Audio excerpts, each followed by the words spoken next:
What's up? Well, there's 5 of us watching. Hello, everybody. How you doing, Mr. Behold? I've been checking out your videos, your shorts, man. The dog is just as bad as mine. Love it. How you doing, folks? Hope you're having a good holiday weekend in between the Christmas and the New Year's, the last weekend of the year. Hope you're all having a good time, enjoying yourselves. Hope a lot of you are. I know it's rough out there, so, let's try to make the best of it. I hope everybody is good, though. I'm going to say that like 20 times until I get settled in, so bear with me. I got a couple videos. Well, I'm going to play one for sure because it's like 34 minutes of hers. I'm going to do a year. Well, it'll be about 10 months, 11 months old. In the start, the beginning of 2024. I'm going to show a couple of those. We have morning towels. Okay. You're killing me, man. And Latro, I hope you're good out there in Texas. You guys get any of that weather? It's probably a little more east of you, though. How's? Howells. Howells. Howells. Howells. Guys, killing me, man. Killing me. But yeah, start the video here in a little bit. Everybody get settled in, see who all shows. I'm in a decent mood. Been go, like always. Pretty decent day. Gemma is feeling better. Now the little one's sick, if you don't know. But he's having the ups and downs now. Hopefully he'll be over it soon. Wendy. Yeah, I figured most of what you're getting out there is southeast of you, so I think you'll be good. Yeah, spell check. It's a pain in the butt. Pretty mild here today. We got like a tiny bit of rain this morning. That was it. It was cloudy all day, but nice. Got up like 61. Supposed to be like 65 tomorrow, but I think tomorrow is when we'll get our real storms. So yeah. Monday too, I think. And then we go back down. We kind of average it out for a little bit, looks like, and then we start dropping by the first real week of the new year. So we'll see. Hopefully we get some snow soon. I want some snow. I want to go sledding. Sweet. But yeah, it's good. Anybody got any big plans for the excuse me, I had a good dinner. Anybody got big plans for Wednesday night? Tuesday night? Yeah, Tuesday night. I lose track of time sometimes. I kept thinking Friday was Saturday. It was weird. But yeah. I'm going to be here. I'll probably stream Thursday night, so I didn't this Thursday. Was too much going on. I was a little kind of playing around, and by the time I remembered, it was like, man, I got too much. I figured you guys would be good, but I will be back this Thursday. So yeah, I needed a break too. Taking care of everybody else sometimes it keeps me out. So I'm trying to keep out the house. I renewed my tax stamp a few days. Oh, your tax stamp.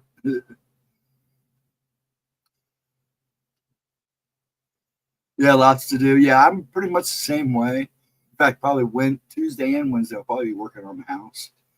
Trying to get some stuff done so I can kind of enter the new year with a little more. But okay, this is done. Now I can go on to the next projects, the new projects. Get things settled down. Once I get to these 2 major things done, it's just a matter of just doing upkeep now and finishing up, just keeping up. Yeah, just basically doing upkeep. But I got to get these 2 things done. I keep getting interrupted, so it's like, screw this. Now I got to get it done. But yeah, that's the thing. Getting it done, just get it done.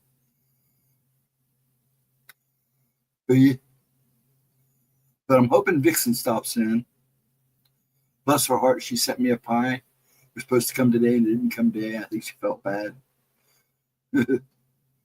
Sent Papa a rhubarb pie. I believe that's what she sent, or some rhubarb, one of the two. But it didn't come today. I think she's worried it got lost in the mail, but we all know the post office. Heck, I hacked my brother that was worked for the post office. His wife was a postmaster. My ex's half her, her dad worked for the post office. And I think his brother did too. I hope everyone is well. I'm good. I hope everybody else is too. Like I said, I'll start the video for those popping in and out, because I know some people come in thinking Gemma's going to be here, and I kind of feel bad she's not, but she don't do these late nights because of the little one. There'll be no oracles tomorrow. She was going to do oracles tomorrow, but as you can see, she's dealing with too much. But we do have a premiere video coming Monday. Let me put that up. Get that shared. Okay. Let's get this up. Let me get rid of this. There we go. And let me go back to StreamYard here. Present that. See if it's up here. Let's share. And then go back. And I'll switch it around, make that small and me big. That's our video for Monday. So please come and check it out. I should be here. I usually try to be here. Sometimes I can't make it, but I try to be here. Remember, she needs, if you can, donate. Always helps the channel. Helps her. We're good. So check this out Monday. Once things get calmed down after the holidays, I think we're going to go back to Tuesday talks. We'll have to wait and see. She may have other ideas. So I will be here Thursday at 8 o'clock for spooky time. I'm thinking about switching it to Wednesday because I don't like going over 9 because I like Moggs and Stevie B, and I feel like I intrude on them because I've been watching them for years. So I may switch it to this coming Wednesday. We'll just keep an eye on Facebook and here on YouTube. Watch for your notifications and all that crap.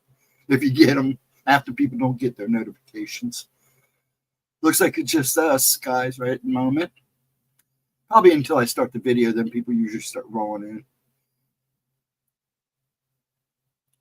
But yeah, I figured it'd be quiet time because, being the holiday weekend, people are out running around, home with family, things to do, games on, all that good stuff. So yeah, I wasn't expecting a big crowd. Probably get in one video tonight and just kind of call it a night, hang out and chat a little bit and call it a night. And I'm hoping everybody has a good New Year. I will check in on, I may do that Wednesday night for New Year's, start the New Year's off spooky time at 8 on Wednesday. So maybe we'll do that. Just keep your eyes peeled.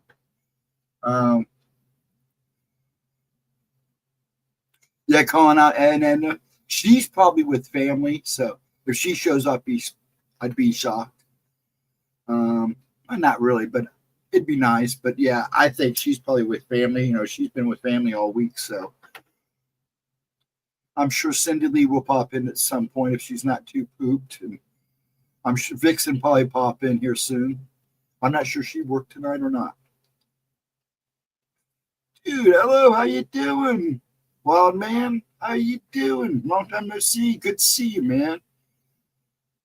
I hope you are well. Yeah, I'm getting ready to play a replay of one of her older videos.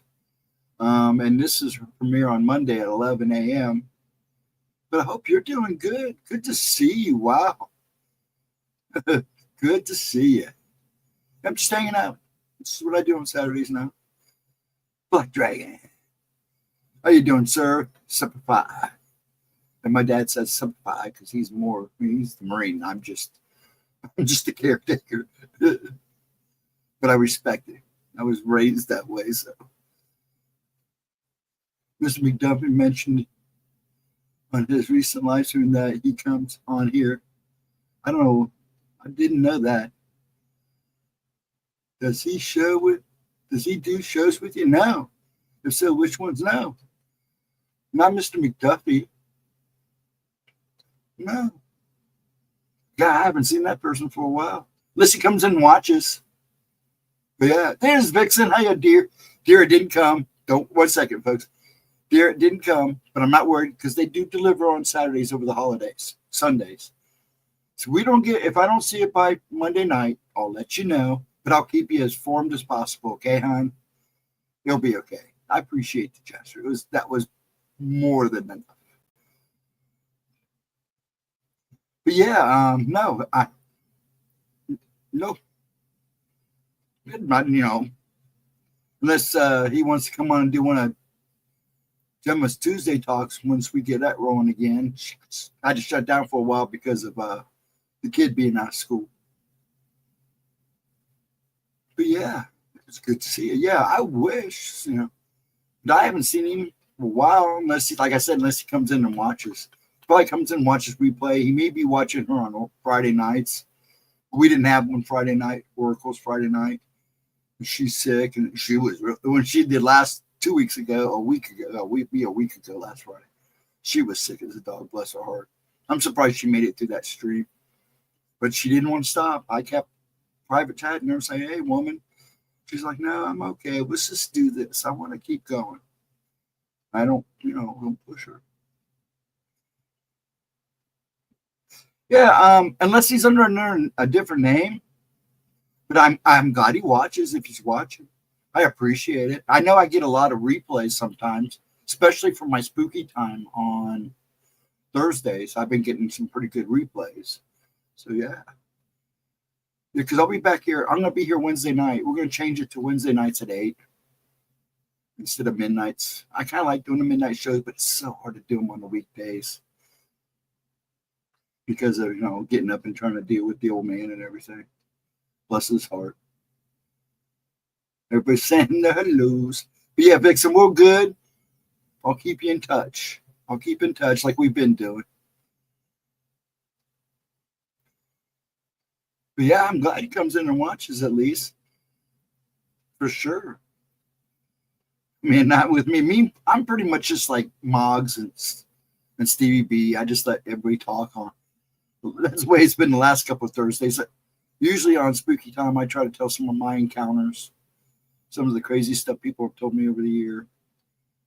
Then on tonight, I usually play Gemma's replays. I usually play 1 or 2 of her past uploads while we sit and goof around, let you guys talk and chat. Yeah, it's good to see everybody. Great. Y'all started here. Got a good crowd coming in. I'll probably start the video here a little early. Let me get rid of this and set up the other video. I know we're going to do this one.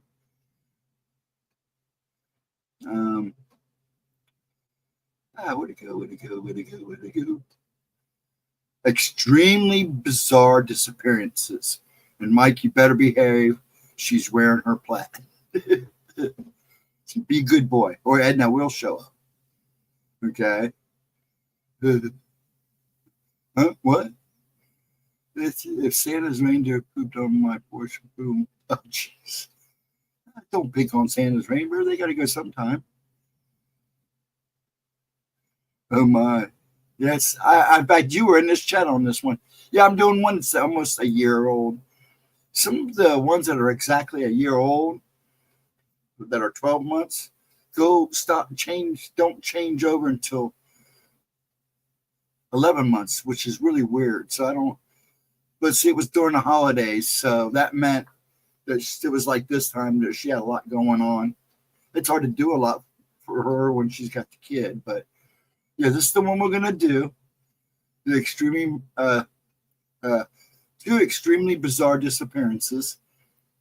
And then after that, we're going to do, I think it is, yeah, here it is, the strange phenomena encounters with UFOs on the battlefield. I figured you guys get that. There's like almost a year old. One's 10 months, and one's 9 months. A lot of the 11 months are members only, and I promised her I wouldn't show those. So, unless we do famous rock and roll curses, We could do that one. Let's do that one because that is exactly 11 months. Actually, it's 12 months, but it's not my fault. That's all right, Mike. I may show that one second if we're still around because that one's 34 minutes. This one's 37. So I want to get one that's kind of at the beginning of the 2004 time, end the year with a beginning of the year videos. So that's what I was trying to do.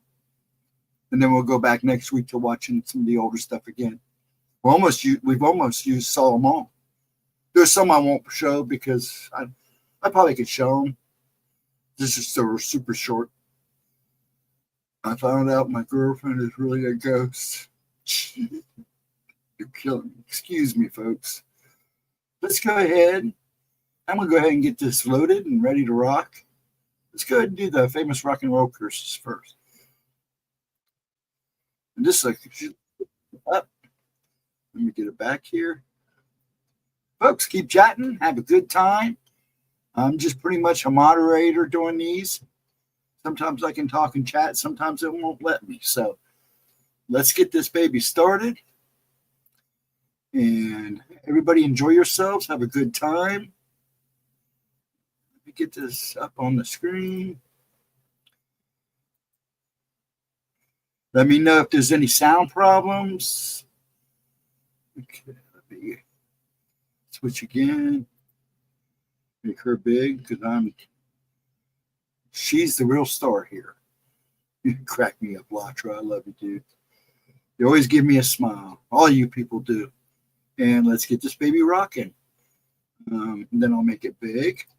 What is up, my beautiful gemstones? Welcome back to my channel. And if you're new here, just welcome. My name is GemmaJade, but today we are going to be discussing rock stars and mysterious curses. Oops, as I searched for something to entertain you all with this week, does that sound good, guys? Through my comments and saw that many of you expressed an interest in the allegedly cursed rock stars when I mentioned them in my last couple of few videos about curses.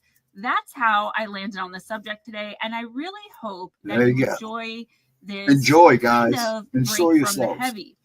Yes, it's about curses and deaths, but compared to some of the things we normally tackle together here on this channel, I feel like since rock and roll is involved, it makes it at least a little better and possibly even for some of us a lot less scary. Among the tons and tons of musicians across the world and throughout the centuries, it seems like rock stars and rock bands in general seem to sometimes draw themselves into an extraordinary number of strange stories and events that almost inevitably become intertwined in their legend and sometimes in their music as well. I mean, there's almost no end to the bizarreness in their lives, and most of the time, almost all of the time, I would say, actually, there's also no end to the decadence and eccentricity of the way that they live their lives. Among many of those tales and among the rock stars and bands themselves, there's the cases of curses that dwell among them. And again, almost inevitably that they end up kind of maybe attracting to themselves. Whether it's on purpose, like by playing around with the occult or possibly making contractual arrangements with the devil, or just by accidentally speaking the wrong words. I get shadow banned all the time, black guy. Around the wrong people, etc. Whether they mean it or not, rock stars are oftentimes like magnets for curses, or at least seemingly so, like they're magnets for weird and odd behavior and lifestyles. What I say, YouTube doesn't like it. Well, maybe after going through these cases today, we will all be able to understand it a little better and at least give our own informed guesses as to whether or not that's the case. So many of them seem to be cursed by some sort of malevolent and dark force or forces that wreak havoc, not only on their health, but on their lifestyles and possibly even affects their families and other loved ones as well. They seem to bring about misery, misfortune, and oftentimes tragedy, again, not only to the subject of the alleged curse themselves, but to so many people who perhaps just come into casual contact with them even. There's a lot of speculation about whether or not these are just coincidental, albeit odd occurrences that randomly seem to happen as a result of the excessive and oftentimes drug-addled lifestyles they live, the company they keep, the lyrics they sing and or write, or of something much more dark and sinister. And honestly, it remains to be seen because there's really no way of knowing for sure. One thing I do know, especially after going through this information, is that there sure does seem to be a lot of strange activity happening around so many musicians. And today we're going to talk about some of the more mysterious cases of those alleged curses. So Grab yourself a snack and cozy on up and listen to your favorite classic rock group's album on backwards, and then come and join me as we discuss the sinister curses on mysterious rock stars throughout decades. Let's jump right in. So one of the more notorious and possibly even longer lasting cases of a curse I found is one that seems to have hung over the popular band Fleetwood Mac. Fleetwood Mac is a British-American band that technically got their start in London in 1967, and at that time they were known more as like a blues band. Fleetwood Mac is much more well known for their 1977 album called Rumors, which was a sensation worldwide and is still a very big hit and a popular album today. That album was the first one to be more mainstream and really connected them with a wider and larger audience. At the time it came out, that album stayed on the US Top 10 Singles Chart for 31 straight weeks and has sold over 40 million copies worldwide so far. It's the 8th best-selling album of all time in the world, and obviously the success of that album is what propelled the group into superstardom and infamy. Also, it's what set them on the road to the Rock and Roll Hall of Fame, which they were eventually inducted into, by the way. Something else that this band has almost become known for throughout the years is a rotten string of bad luck that seems to be attached to all of its guitarists, for the most part. The first guitarist that's said to suffer from the alleged curse was the man who actually started the band in the first place, a man named Peter Green. At the time, he already had a history of substance abuse, and in more particular, he was a very heavy user of the powerful hallucinogenic drug called LSD, more known by the street name of acid. By 1969, Peter was well known for his use of acid, odd behavior, and his deteriorating mental capacities.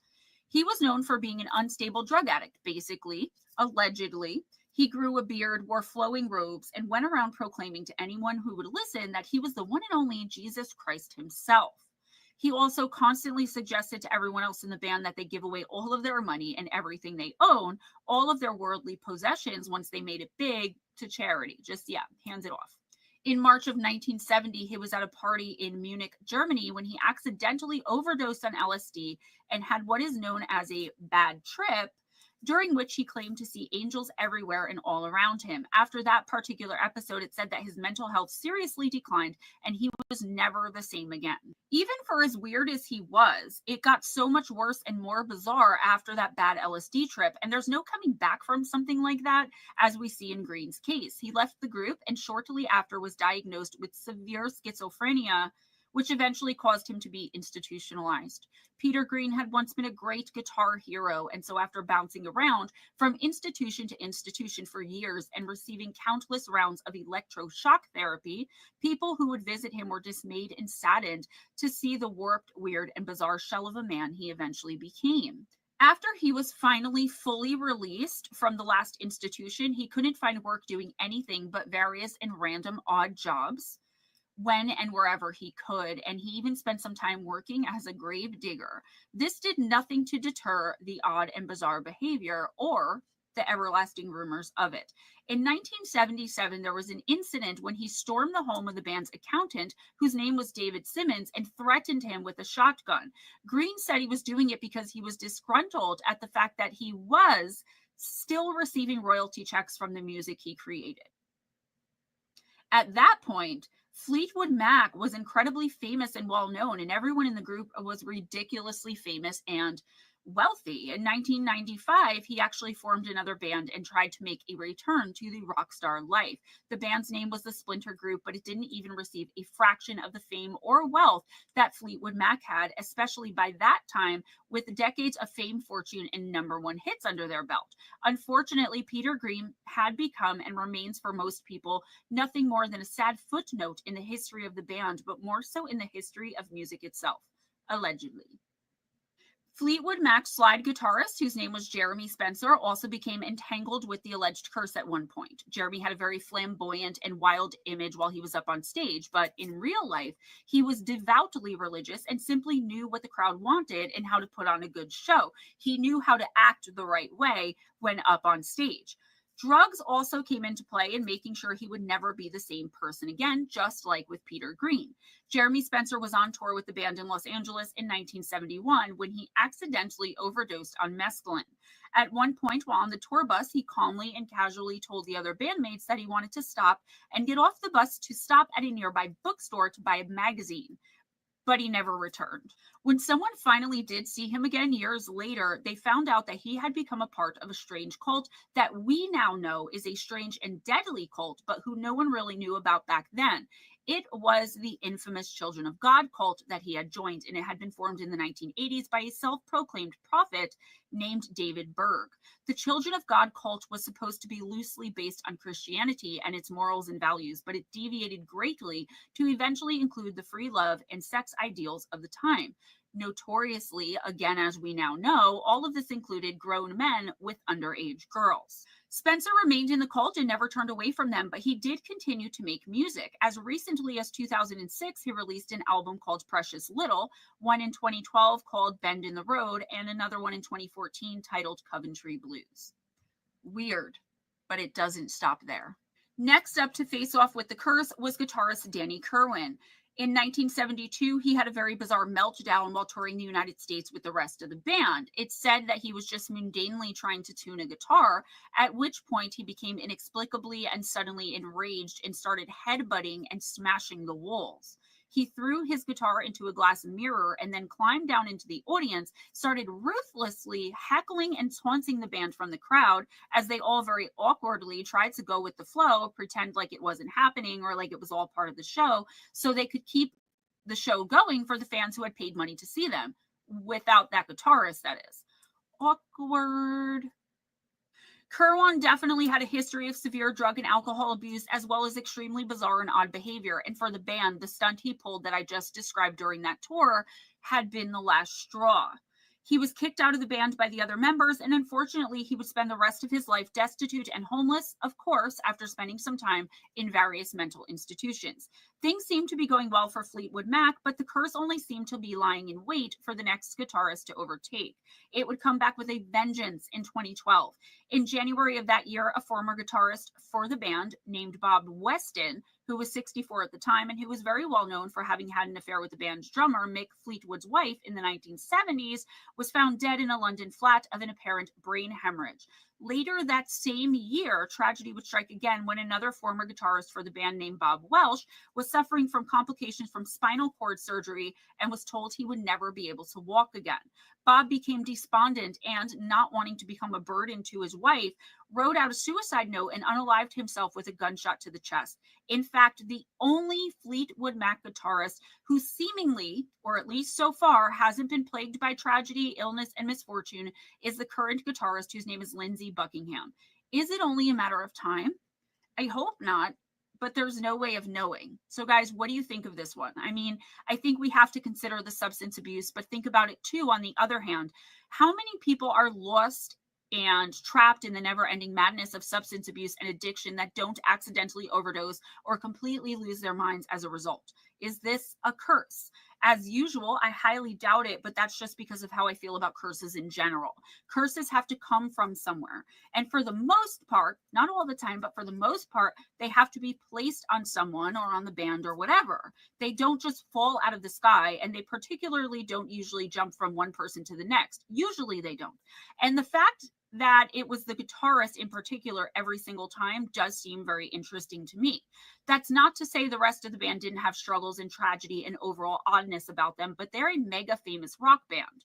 I think, based on my own knowledge and experience, that this had something to do with an attachment or perhaps an addiction demon or something similar who simply moved from one to the other just like that.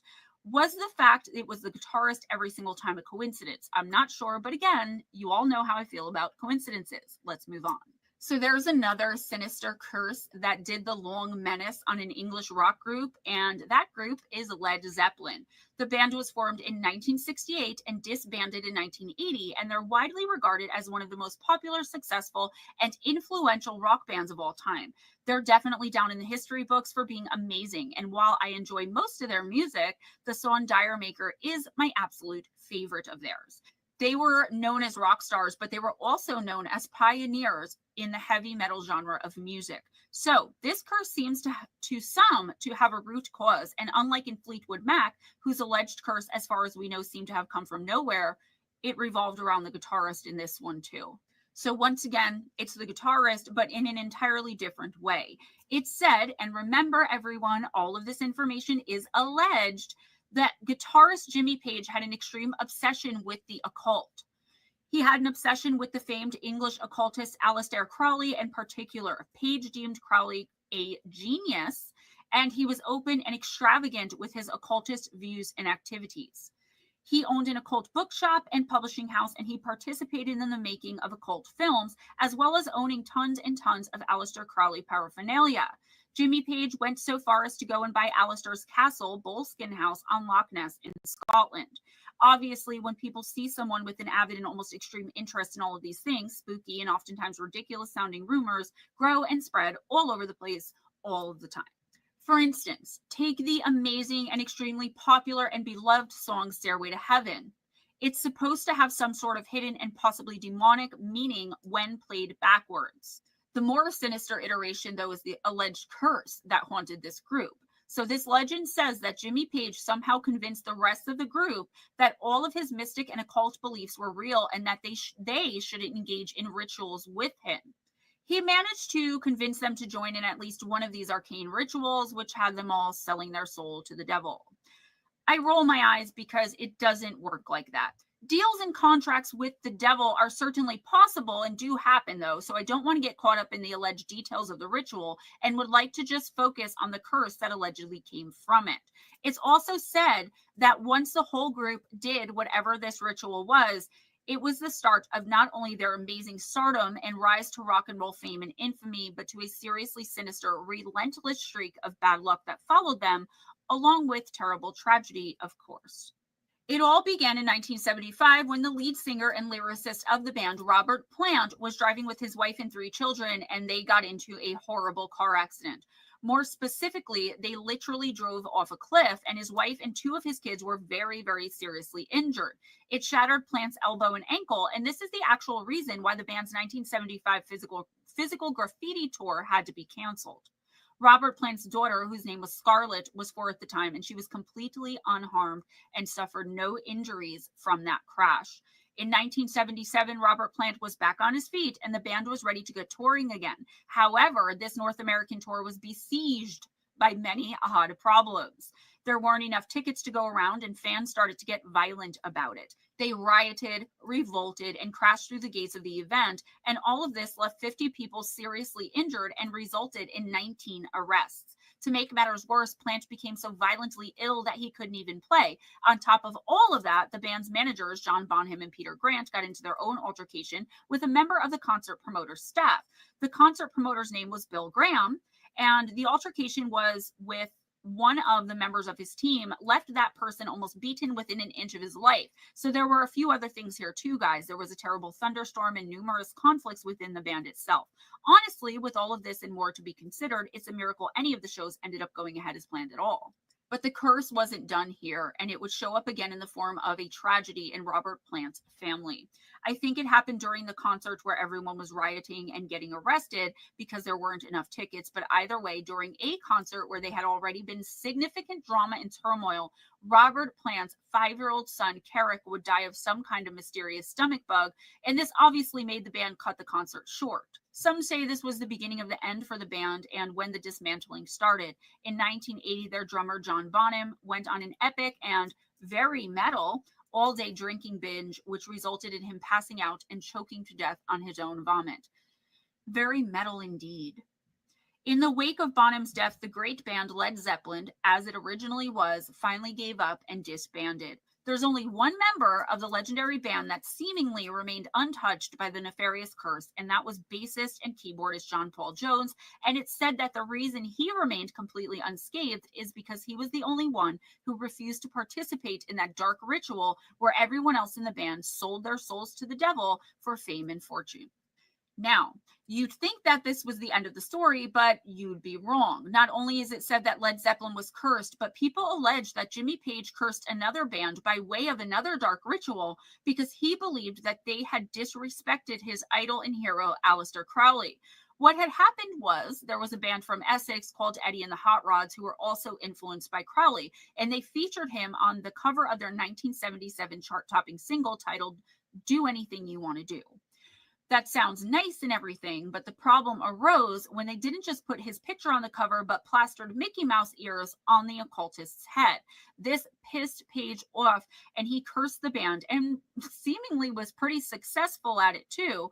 Whatever he did seemingly worked. Supposedly, as a result of the curse, Eddie and the Hot Rods were dropped from their label soon after the Mickey Ears fiasco. Their manager at the time became hopelessly addicted to heroin, and all of them lost all of their creative drive. They stopped working on songs and trying to achieve success, sort of just giving up on the whole thing, even after having such a big taste of fame and fortune they had at one time with that hit single, but they just randomly lost all hope of ever charting again. This band's bassist talked about it once, and he said, quote, "Weird shit happened after that. A lot of people said we shouldn't have effed about with Crowley," end quote. Maybe, maybe not. If you missed the last video I did about famous people who seemingly had curses attached to them, then go back and watch it, because you'll hear the legend of John Lennon and the alleged curse attached to him that followed him around his whole life, particularly involving the number 9. I'm not going to go over that again here today because I don't like being repetitive in my videos. So let's veer from the theme just a little bit, although hopefully you see it like I do as being in the same vein of things. I want to end this video by talking a little bit about deals with the devil throughout history, as I believe so many famous people, and even people who aren't famous but are wealthy and elite, have really and truly made pacts with the Prince of Darkness himself. I'm not joking or being facetious, and just knowing what I know, this is something that really terrifies me even to think about.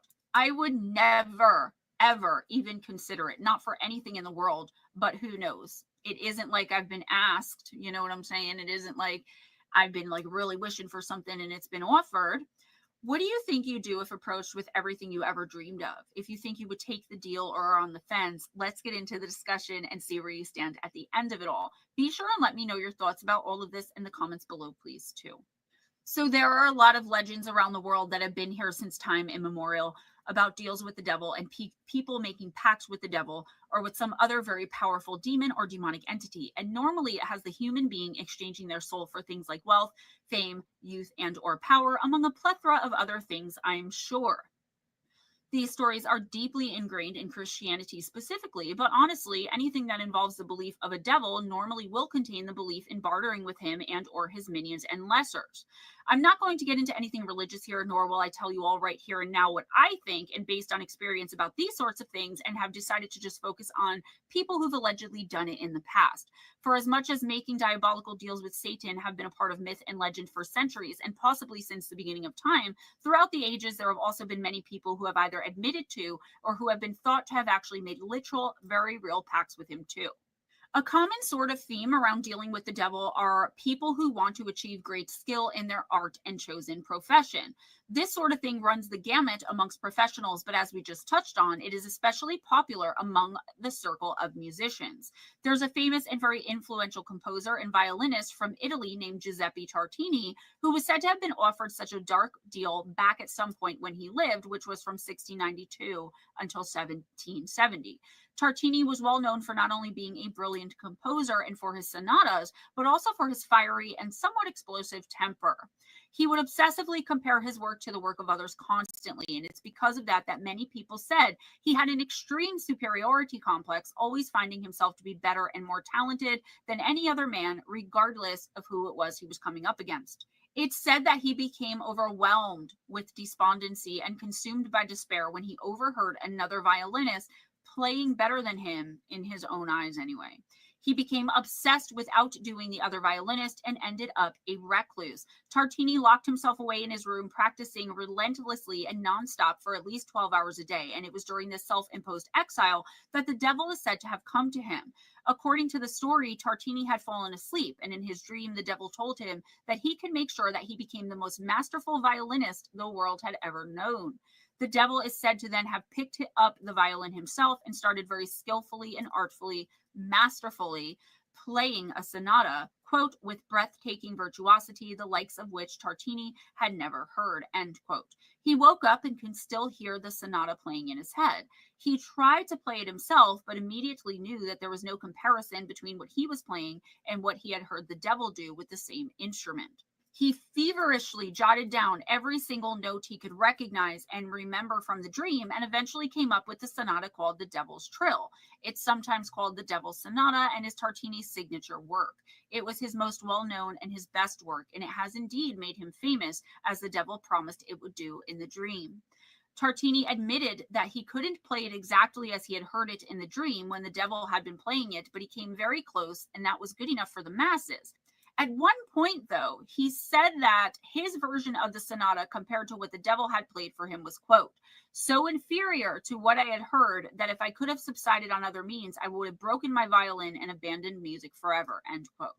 The question we must ask here is, did the devil really give Tartini the sonata along with the knowledge that he would never be able to play it the right way, meaning the way the devil himself had played it? I've got to be honest, this sounds exactly like something the Prince of Lies would do, just to make sure that no matter how wealthy, successful, or famous the man became, he would always be tortured by the fact that he would never be able to play it the proper way, the way he had heard the devil do it in his dream. Of course, there's a whole lot more to this story, and that's just my summarization of it, because I have another case I would really like to discuss with you all here today. Tartini is by far not the only composer from back in the day that's said to have struck up a deal like this. In fact, Paganini himself was said to have gotten his astronomical and seemingly impossible skills from the big guy down below as well. I want to move on from composers somewhat and talk about Robert Johnson. This case fascinates me and is perhaps one of, if not the most well-known case of a musician striking a deal with the devil for talent. Robert Johnson was an American blues legend who lived from 1911 until 1938, and it's actually said that he might have been the first ever musician to be a part of the 27 Club. He joins that club among the ranks of some of the greatest musicians of our time, really, the ranks of my idol, Kurt Cobain, and Jimi Hendrix, Janis Joplin, Jim Morrison, Heath Ledger, Amy Winehouse, and so many more talented souls who are gone too soon. Johnson was ranked 5th out of 100 in the Rolling Stone magazine's list of top 100 greatest guitarists of all time. He was instrumental in spreading the sound of blues music and making it much more popular, and he's credited with influencing such masters and superstars as Eric Clapton and Keith Richards, as well as many others. Somewhat unbelievably, Johnson gained this type of notoriety with only 29 songs under his belt from his entire career. Robert Johnson was copied and idolized by other blues musicians of his time, and he's become almost godlike in the genre. One other thing he's famous for is the legend of how he rose to such success and prominence in the first place, which it said that he sold his soul to the devil at a crossroads to gain it all. It's said that when he first started out, he wasn't very good at playing the guitar at all, and although he avidly played the instrument in high school, more than a few people said he did not have a talent for it. This is why he never made a name for himself until he was 18 years old, despite all the years he had been studying, practicing, and playing the instrument before that. At age 18, Johnson exploded onto the scene, seemingly coming out of nowhere, and considering what's being said about his ability to play previous to when he catapulted to fame and superstardom, his new mastery of the guitar was severely out of place. Some wondered how he managed to become such a legend. His abrupt and seemingly newfound talent and skyrocket to fame and legend status made it unsurprising that people accused him of having acquired the abilities as a result of a deal with the devil. Robert Johnson encouraged the rumors and even talks about how it had all gone down. According to him, when he was 18 years old, he became utterly dejected and despondent when he realized he couldn't play the guitar well enough to make a living, let alone become a famous and wealthy musician with it. In an almost trance-like state, induced mainly by his own shame and disappointment at what he perceived was a failure to live his dream life, he walked around aimlessly until he came to a strange crossroads that he hadn't remembered ever seeing before. The devil was there waiting for him and offered him mastery of the instrument and a life of fame, fortune, and notoriety, as well as the status of legend when it came to the guitar, all in exchange, of course, for his soul. Johnson didn't hesitate. He didn't have to think about it. He immediately accepted the offer and turned to go back home. As soon as he got there, he was so imbued with so much raw talent that he was finally able to achieve all of his dreams and goals surrounding his ability to play the guitar. Johnson alludes to this pact at the crossroads in several of his original songs, including ones called Crossroad Blues. often called just Crossroads, and Me and the Devil Blues, among many others. I find it interesting, as do many other people familiar with the facts of this case, that Robert Johnson died under mysterious circumstances in 1938 at the age of only 27 years old. And as I mentioned earlier, the curse of 27 carries with it its own mystery, even in this day and age. The exact circumstances of his death remain shrouded in mystery and are murky at best, and the story differs depending who you ask about it. Some say he was murdered by the jealous husband of a woman he merely had a flirtation with, and others say he merely just burnt out from the lifestyle of a blues musician and guitarist and died of some perfectly ordinary means, though no one can say for sure what that means was. In fact, his death is so shrouded in mystery that it's not even known today where his grave is located. The story that I've personally heard the most, though, is that he knew he only had until he was 27 years old before the devil came to collect his soul and receive his part of the bargain. He enjoyed the success of this world, and when he turned 27, he found his way back to that same strange crossroads, and hellhounds could be seen and heard coming for him from all directions, eventually dragging him away into hell to fulfill his promise to the devil. There are stories of musicians and others who have made these sinister deals with Satan, who actually confront him and end up leaving the situation with their souls intact despite the deals they've made. There's a woman from Colorado named Raquel Robinson who said her uncle had a similar tale of dealing with the devil, but he managed to get out of it without forfeiting his soul. Her uncle, who was a musician, was in New Mexico and on his way to play at a nightclub as he stopped for gas. When he went inside to get a drink and came back out, there was a strange man standing at his vehicle. The man explained that his car had broken down and he needed a ride. As fate would have it, or maybe it wasn't fate at all, the stranger said he just happened to be going to that same nightclub and asked if Raquel's uncle would be so kind as to give him a ride. The uncle, not wanting to be rude or mean, having already told the man where he was going, reluctantly said okay, that he would give him a ride. That's when things started to get very strange. Once in the car, the stranger produced a bottle of whiskey and began drinking from it. He had been pouring it into a glass and not drinking out of the bottle as I initially imagined, but the uncle said that no matter how many glasses of the stuff the strange man had, the bottle never emptied. They had already established at that point that our uncle was a musician, and out of nowhere, and after dozens of glasses of whiskey, he started asking the uncle if there was anything he wished he could change about the way he played. The uncle responded that he was happy with his talent and the way he performed, and that there was nothing he would change if he could. After a few moments of awkward silence, the stranger started loudly whistling the tune to a song that the uncle had only recently written and that he hadn't shared with anyone or played yet. He asked the stranger where he had heard that song or that tune, and the stranger had a most cryptic answer saying, quote, "I know many things," end quote. The stranger then told the uncle that the song could make him a millionaire and asked if that's something he wanted. The uncle replied that he knew if he worked hard enough, he would earn the money. The man was becoming increasingly creepy and then said he had to use the bathroom. The uncle pulled over at another rest stop eventually, and the stranger got out to use the bathroom. He waited for the man to come out for about 15 minutes, but the man had seemingly disappeared into thin air. When the odd stranger didn't come out of the bathroom after 15 minutes had passed, Raquel's uncle went into the bathroom and into the little store all around the property looking for the man. It was a very small area of land where the man could have been, but he wasn't in the bathroom or the store, and he was nowhere on the property. The clerk said that he hadn't had any customers in the last hour, and it said that even a security video showed no one coming or going in at that time. No one entered or left the bathroom besides the uncle, at least according to the footage. I don't know why some random night clerk would be willing to show some random stranger the security footage, but I also don't know when this story is supposed to have taken place, and maybe nowadays they wouldn't do it, but back in the day, people were much more likely to do a favor for someone given he had no customers and nothing but time on his hands. I'm choosing to give the benefit of the doubt to Raquel and her uncle here, but it sounds like a detail someone might put into a story to make it sound more believable. That's just my opinion, though, and that says nothing about the story up to that point. Let's move back to the story, and you can make your own decisions on that detail. The uncle gave up and left, but that wasn't the last he would see of the creepy stranger. He drove back onto the highway and saw the strange man on the side of the road a few miles away. As the uncle approached the man, he noticed that he wasn't actually walking on the ground, but floating a few inches above it. No matter how fast the uncle drove to try and catch up with the mysterious hitchhiker, he could not reach him. The man was always ahead of him and still only seemed to be walking at a slow and leisurely, very steady pace. Eventually, he disappeared altogether out of sight. The uncle insists to this day that the stranger was the devil, and once he realized he was an honest man with no interest in fame or fortune, he moved on and never came back. He realized essentially that Raquel's uncle couldn't be bought. I absolutely believe in this encounter, despite my initial hesitation over the security footage. Guys, I could go on and on and on. And in fact, I think I will. I told you guys last time that Curses was going to end up a series on this channel, so consider this the next installment of that series right here, with so much more to come. Military leaders, painters, other artists, and people who are just plain power and money hungry. If you've had your own encounter with the devil, then please, by all means, share it with me here through emailing me, or if you have my number, just shoot me a text. Of course, you can always remain anonymous. Please try not to leave them in the comments because they do get lost a lot easier that way.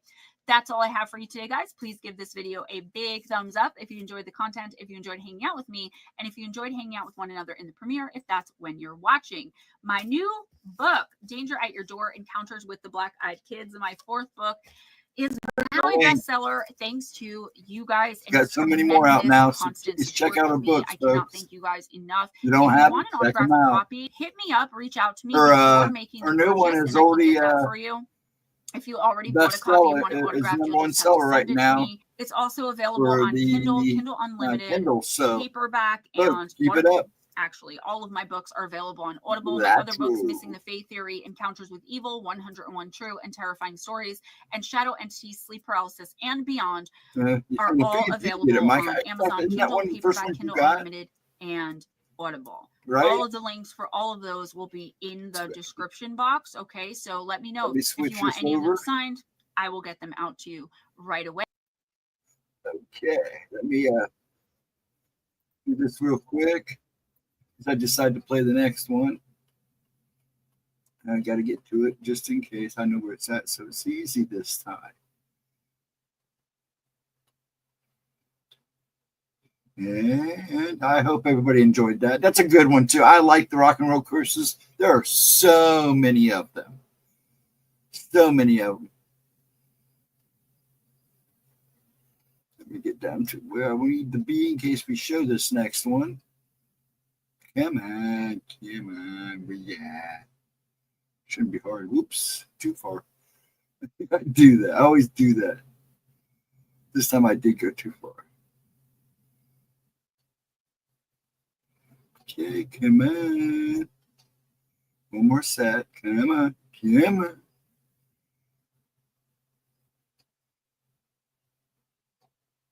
There we go. Now we're getting somewhere. Right there. Okay. Just down for the time being. Sorry. Please. Well, there's Miss Cindy. We were just talking about your memes there, dear. How are you doing? I hope you had a good Christmas there, sweetie. Yeah, we were just talking about your memes. Yep, slide that woman some bacon. Now my ladies are showing up. Yeah, I'm pretty sure Miss Aunt Edna is probably with family. And Mama Cindy, she's here. We got it rocking now. Yeah, we were just talking about your memes. Were you watching, little lady? Were you watching?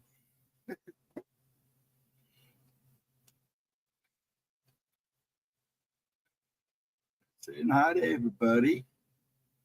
But I hope everybody's having, like I said, those coming and going. Please hit that like button. Leave a comment.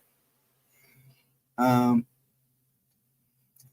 the longest time, I thought my after views were people coming in and watching the older, couple of videos, the uploads that we do. And I find out sometimes they actually come in to see me, and I'm kind of shocked by that. So thank you. Yeah, they're awesome. I think everybody enjoys them. The Grinch. Gemma get the biggest ones out of her Grinch ones last year. She get the giggling over those. Those were funny. But yeah, they're always a good cheer me up. And little man, he gets the biggest kick out of them. He cracks me up because he walks around, look, I'm famous, shows off his friends. I'm on YouTube. I'm on Facebook. I'm in a meme. It's hilarious. And Pop gets a giggle out of him too. He needed it this year because he's been in kind of a funk. I don't blame him. Seeing Dragon and Candy Stripes is worth it. It is hilarious.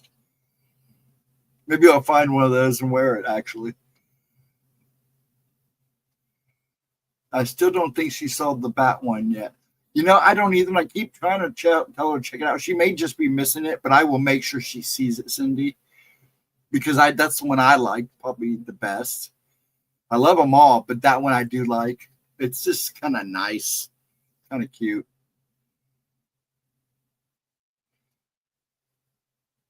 So I will make sure she sees it. I just keep sending it to her, but she is right now. Everything's just so topsy-turvy for her. I mean, they were all sick. I mean, she had it bad. Then little man and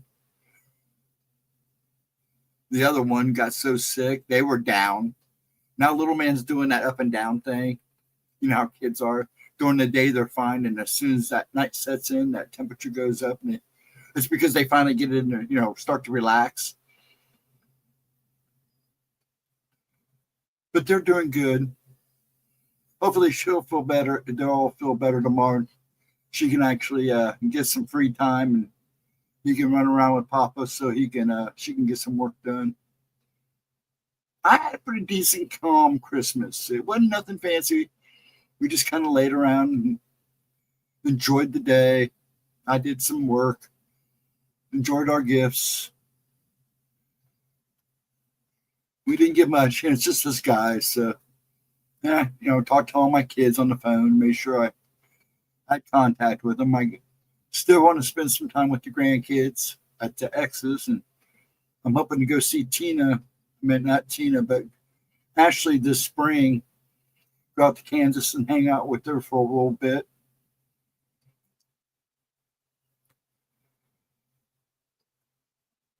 Because she's been busy. She's been making banana bread all day for clients.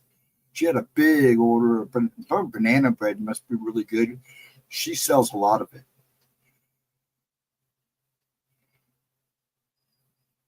And she's just now getting to the point where she can start hopefully sending stuff out too.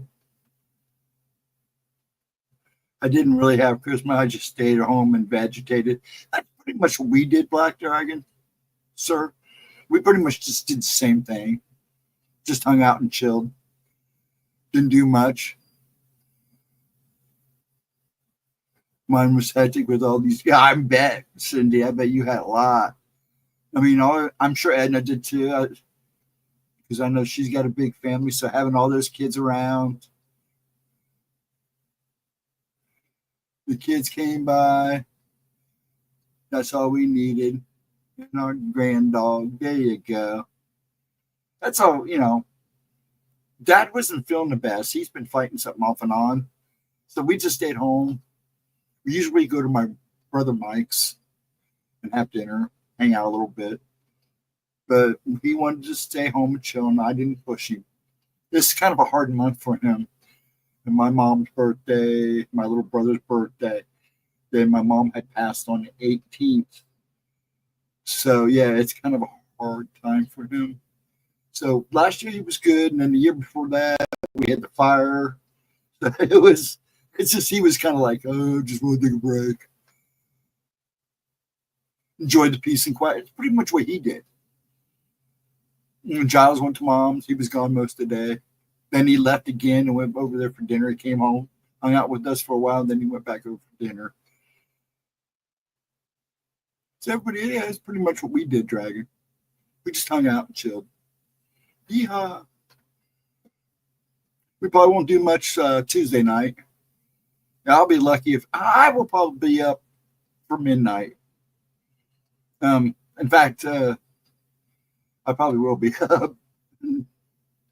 I'll probably up and watch the countdown. Go out and listen to everybody banging on pots and pans in the neighborhood. And then probably just chill out. I was going to teach Pop how to play Fortnite. Yeah, I'm sure it's never quiet there. If it went for my neighbors, who's got kid, he's always got other kids over. That's what I like, is hearing all the kids playing next door. They all come over there and hang out. It's nice to see kids playing in the street again, because there was a long period there. This neighborhood was quiet. I renewed my federal tax stamp for a Christmas present. That's exciting, Mike.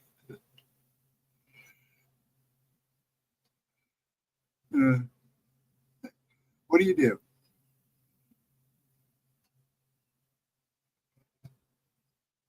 That's wild. So, Vixen, did you have a pretty calm Christmas? Did you kind of chill out too, or did you stay busy too?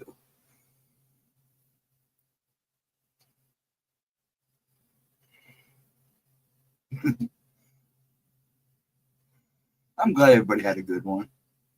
It's the fighting and the whining I can't do. Yeah, you're going to have that, though. You're buying yourself a new radiator. Hey, there's nothing wrong with that either. Yeah, that's the only thing I always had a problem with, Cindy, was you get a bunch of kids in the house. It never fails at one point.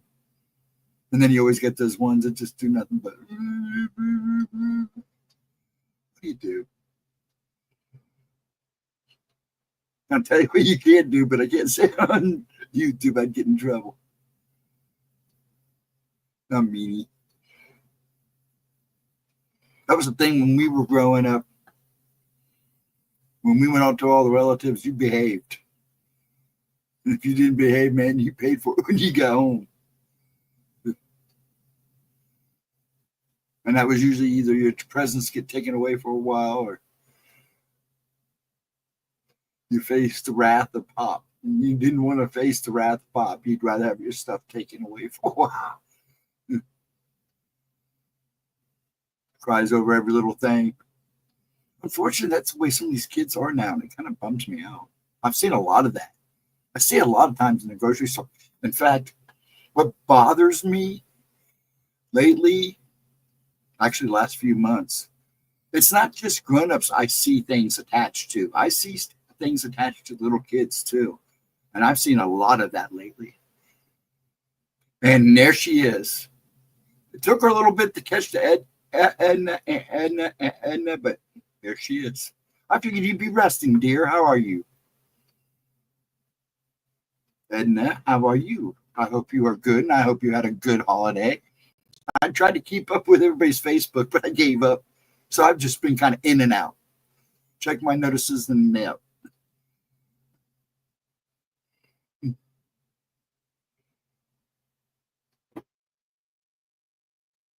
What time we got?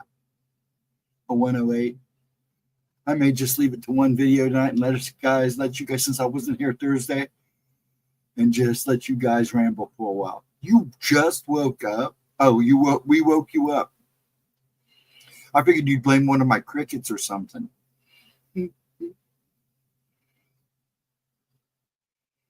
Woke you up. We were too loud. Were we too loud? That's fun. Cindy, we were too loud. We must have been as loud as those kids at your house the other day. And of course, I'm sick. How's Gemma? She's still feeling it. Now it's the little one. Ray's got it too, but we don't make a big deal out of that. But yeah, little man's got it. He's starting to feel better, but now he's got that kid thing going where he's fine during the day, then at night, bam, his fever goes up a little bit, but he's not breaking those 101s anymore. So that's good. And she's a little worried, but I told her, I said, it's kids for you. That's because they run all day and their minds are going 1,000 miles a minute during the day. But as soon as they start to settle down for the nighttime, yeah, it's going to spike because it's just their body going. I'm celebrating my 12th night. Wasn't able to get to my sister's because I have been exposed to bummers and didn't want to expose. Okay, that makes sense. I understand that. They're both in their 80s. Okay. Well, hopefully you get to go see them soon. That's kind of sucks, but just make the best of it. Make sure you call them and love on them over the phone. I'm sure you will. But yeah, she's doing pretty good. She's ready for him to take off with Daddy tomorrow so she can have some work time and some personal time. Because she's going to have to deal with him until Thursday because they don't go back to school until Thursday, I think. No better way to be woke. Token up. Edna, you've been tokened up, hon. And she didn't pass it, Mike. Bad joke. 12 Nights, Little Christmas. Yeah, I actually like that, Vixen. I know other people that do the same thing. You didn't get it, did you? She must not because she's here. My God.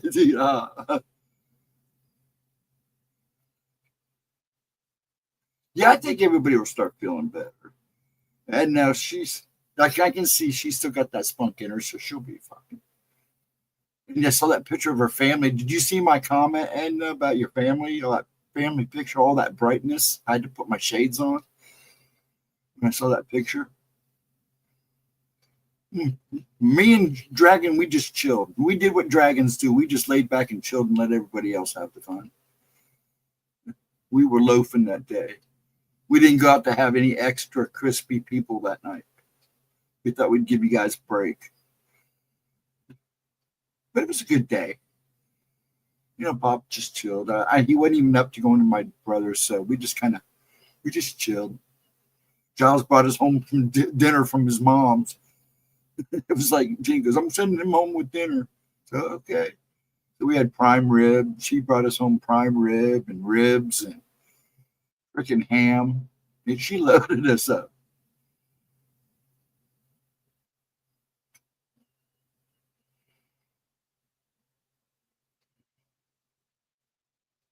You haven't seen it yet? Yeah, they'll see it. Yeah, she did. She loaded us it up. Well, her husband, my ex's husband, Tina's husband, her new husband, he loves to smoke and grill. So Giles showed up with a big thing of prime rib, some ribs, some ham. I was like, dude. So we were set for sandwiches for a while.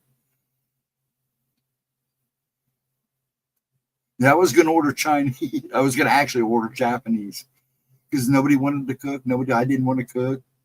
They go, don't worry about doing anything. It's Christmas. Next thing I know, Giles calls and says, Mom's sending me home with all kinds of food. I said, okay. That was like, great.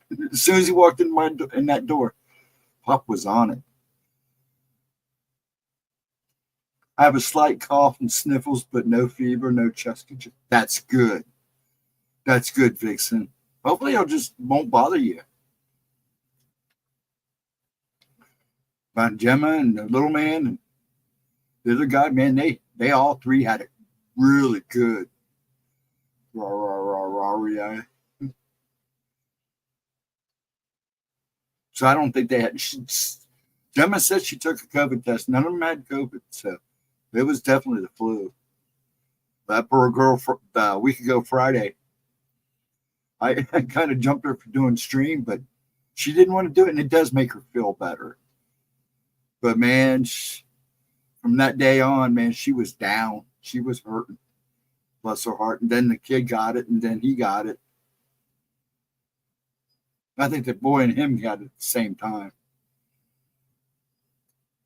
My neighbors and the kids in the neighborhood are all sweet, so sweet. They all brought me presents and oh, how nice. That's because they're scared of you, and they know, hey man, we gotta kiss her butt.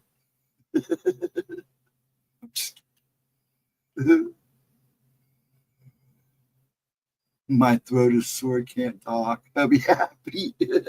Just because you talk too much the whole time. I love you. You folks are great.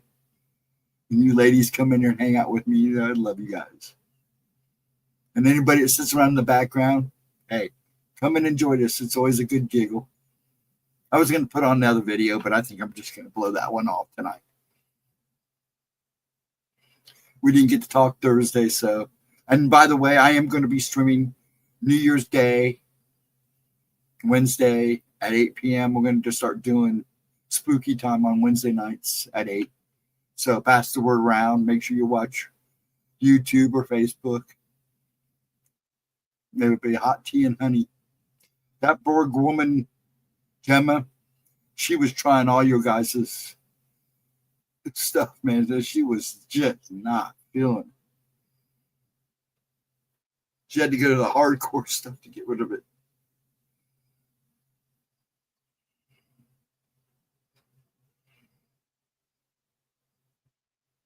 And that's what I've been doing by dragging my throat is raw. Gabbing. Talking to all those kids. Keeping them in line. That's what Cindy, I'm surprised Cindy's not complaining about her voice. Trying to keep all those grandkids in line.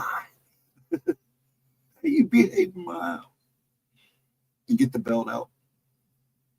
That's me. I should say that, but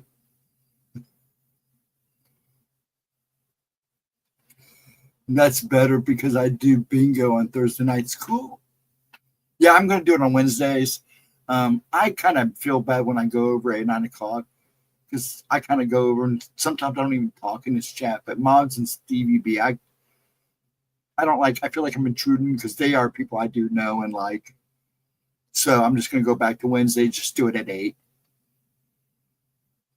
My wife is cooking stuffed Italian shells for New Year's Eve. Oh, that sounds so good. I'm coming, Mike. Set an extra place at the table. I'll bring Pop. Set 2. That does sound good. That sounds like stuff my mom used to make. Yeah, better set 2 extra plates, Mike. Anybody else want to come with me to Mike's for dinner? Christmas, New Year's Eve? Party's at Mike's. They're making dinner.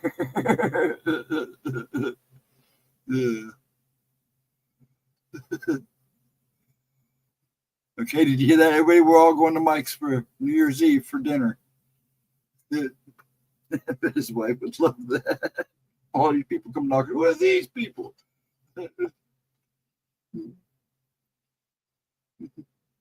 Save us from cooking. We know Italians make a lot of food, so there should be plenty.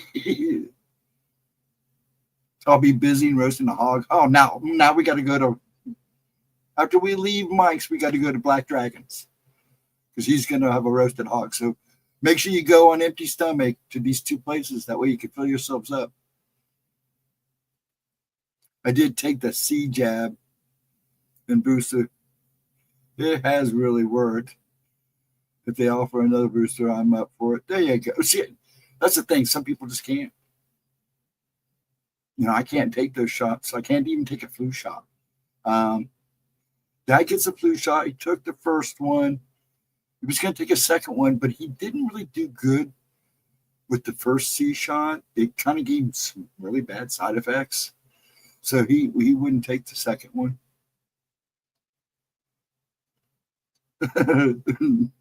I'll tell you what. Some of us will go to Mike's and some will go to Black Dragon's. And we'll all meet in the middle and we'll all make sure we bring leftovers.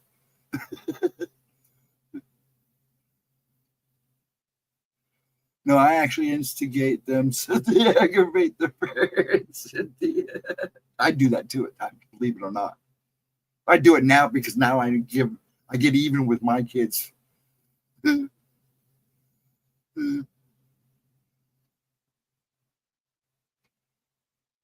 haven't had a jab in over 30 years. I was going to say something, but I'm not going to.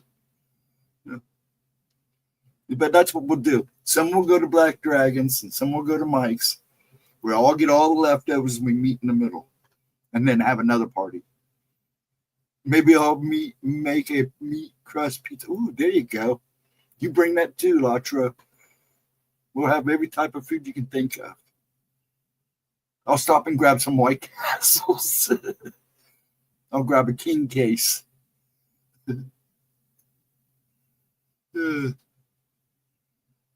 Since we're always talking about food, we might as well sit down and eat. Make sure they have that sugar rush before they go home. My grandma would drive my mom nuts. She would literally hand us hands full of those sugar cookies. Nothing but pure sugar. Oh my God, we'd be so hyper by the time we got home. But when we crashed hard.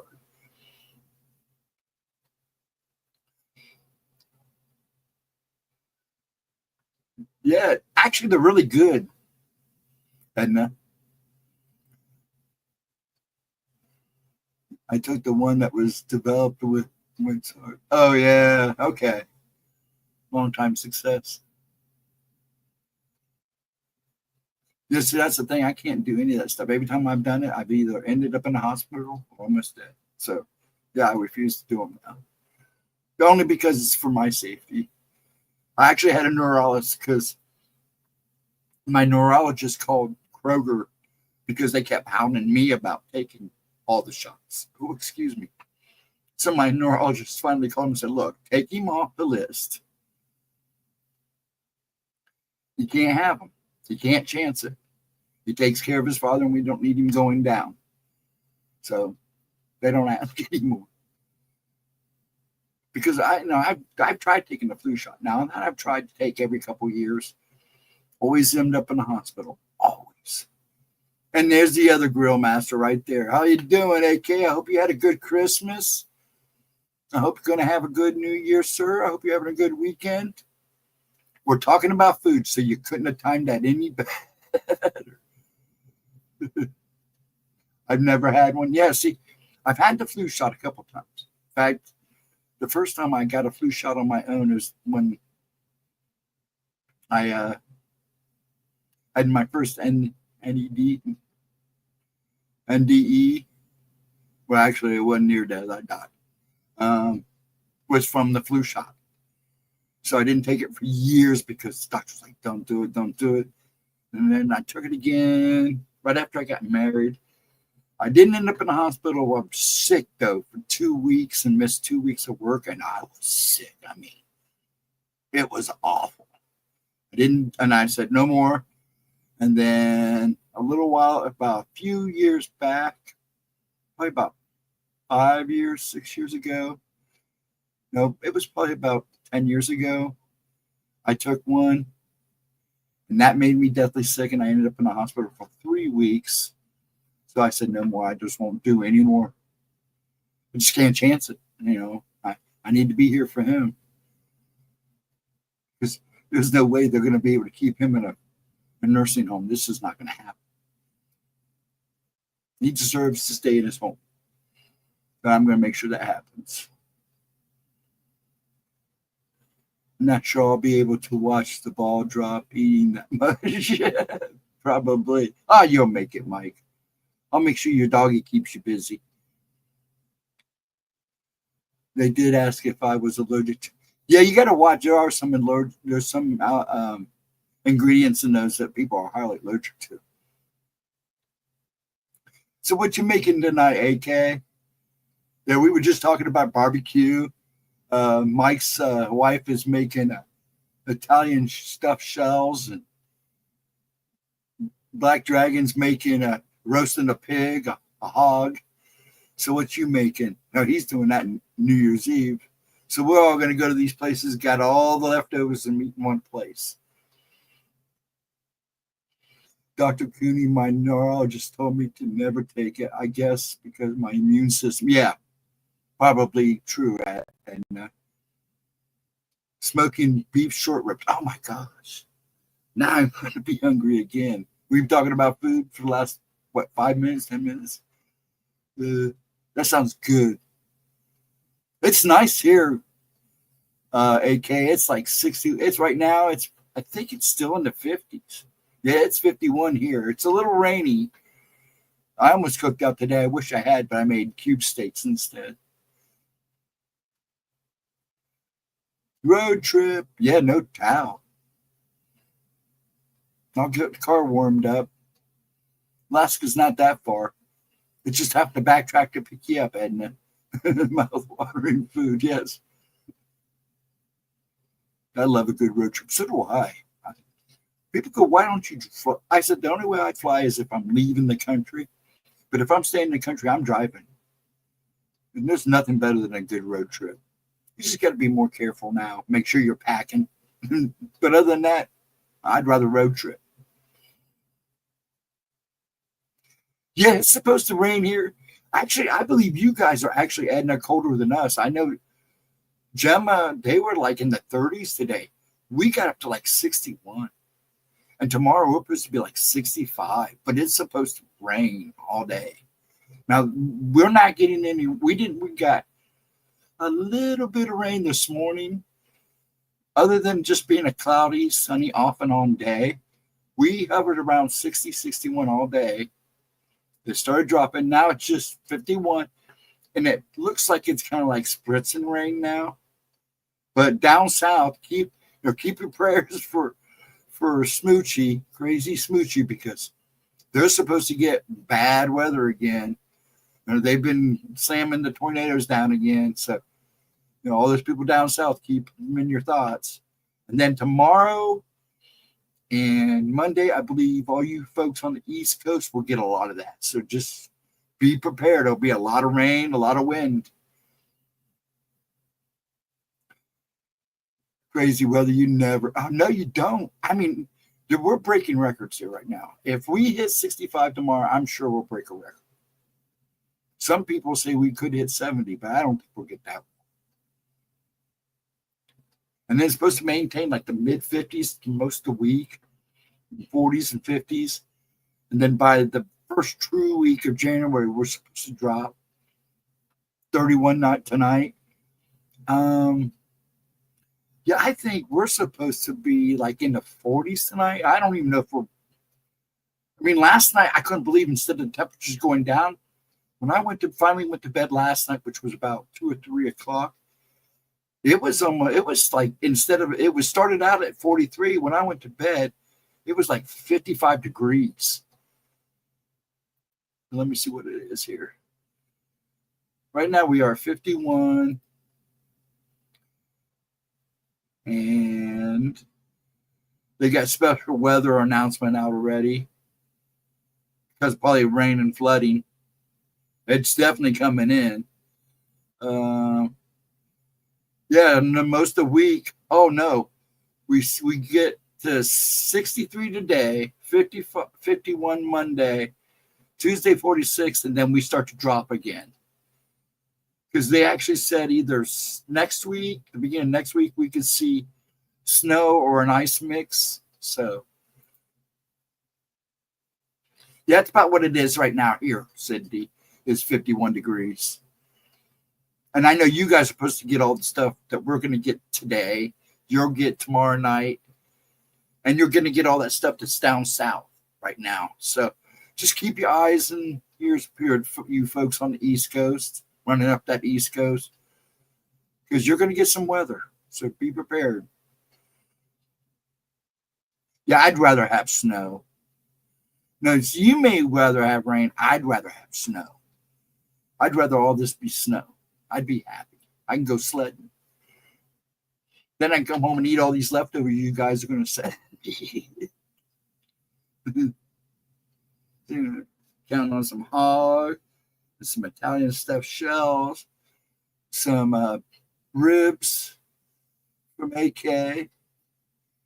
Plus, Vixen's Heart is supposed to have some rhubarb coming to me. So it could be a chow fest. You guys can just come here and eat all the leftovers with me. I've got prime rib in the refrigerator, ham. I broke down and bought a grounding fitting sheet. Oh, yeah, I saw you guys talking about that the other night. He says it works. I believe him. Can't wait to try it. Let me know how it does. I'm curious. If it works, I may send Gemma one. If he hasn't already.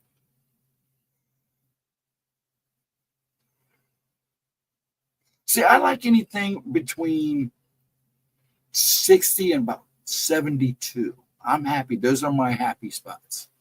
Now I can deal with anything, and then anything under 60 is a plus. And the colder, the better. But my body don't like it, but I enjoy it. I love cold weather. I'm perfectly fine in the cold. Definitely a chow fest for sure.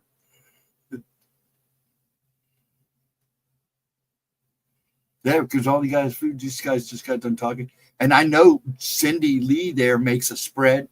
The way she talked last year for Thanksgiving and Christmas, I can imagine what Christmas was like at her around her this year, all that food. Ooh.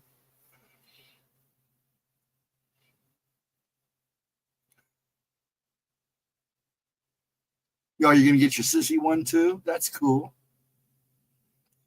They have Blue was telling Edna about these sheets he bought. They're grounding sheets, just like your mats. Says they work. So Edna bought one. She's gonna let us know if it works.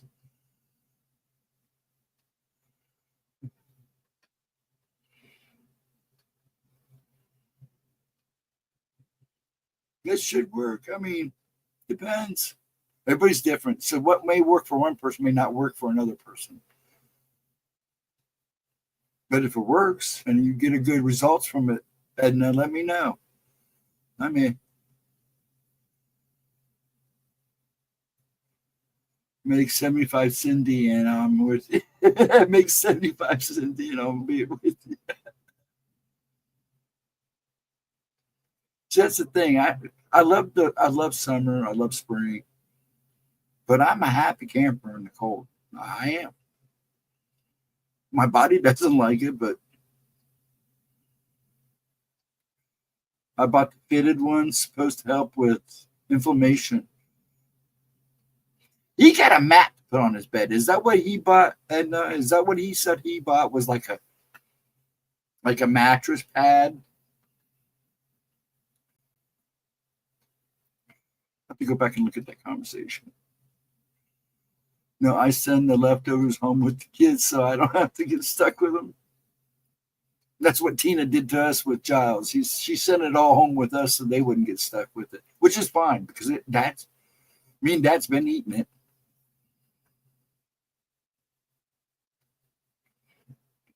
It depends on the other environment. I'm trying to keep up with all these conversations. I love it.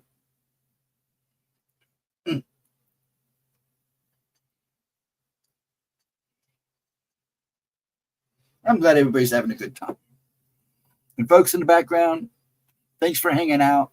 I was going to play another video, but I'm going to let them talk because I wasn't here Thursday. I'll probably go for another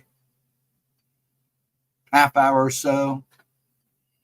So I love you folks for coming in and hanging out, and you folks hanging around in the background. Join in, enjoy the giggles, sit back and relax, eat your snack, do whatever you want. Glad you're here. Glad you're hanging. We appreciate you for just coming in and hanging out.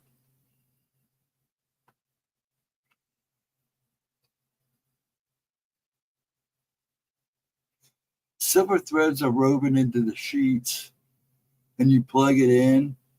It will help you. It will either help me or fry me. crispy Edna. Ooh. That's all right. We'll just get me and Dragon will just get some ketchup. That's not at all. What are they made of and how are they supposed to work? Same situation. It's like a grounding mat. You can plug them in. It kind of generates a current. It's a low current that runs through the fibers and helps the circulation in your body. Yeah, I wouldn't get it wet. So whatever you do, don't get in the shower and get on it. It may not be a good result.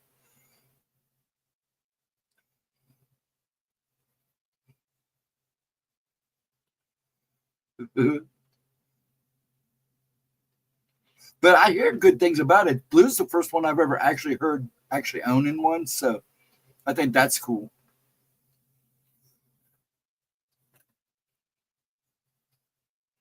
Forgive me, my lips are dry. I'm starting to foam. I took my medicine a little late tonight, so as you can see, I'm a little gabby, a little jittery. Yeah, you never heard the plug-in one? Yeah, there's ones you can plug in that creates a current. Some of them I've seen ones with they have a knob you can adjust. You know, it's not like it's like really juiced up. So I don't think you'd really fry yourself. You may, it depends on, I'd have to see how it's rigged. I've only seen pictures. The silver threads and golden needles cannot mend this heart of mine. Now that song is in my head. Poor Edna. She's stuck with the song in her head. Expensive. Yeah, I'm sure they are. But I decided it was worth it. Yeah, I bet they are pretty pricey. You know, that stuff's pricey anyways. Sheets and bed sheets are pricey anyways. And if you get the cheap stuff, that's what you're getting is cheap stuff. And that's an oldie and a goldie. I got my mat in front of my couch, so I get it I can read. I got my mat in front of my couch, so I get everyday use of it. I know Gemma keeps hers at her desks. I film my wife walks by. It's like what? What? I spend that kind of money on anyone else but myself. Now you sound like me, Edna. Now you exactly sound like me. It's like every time I get something for myself that's a little expensive or pricey, I'm like, I could have used it for somebody else. But I know I got to spoil myself too once in a while, so I do it. I'm going to change that behavior in 2025. Hey, it's all right to treat yourself. I do. It's just I always get a little ashamed that sometimes I buy myself something a little too pricey. But hey, you know. And then I turn around and say, hey, I'm worth it. I did a lot of good things this month. That's my present to myself for doing good things. A little self-pat on the back. It's not my fault, Mike. That is an oldie and a goodie. An oldie and a goldie is true. It's a goodie, too. I think my mom used to sing that once in a while.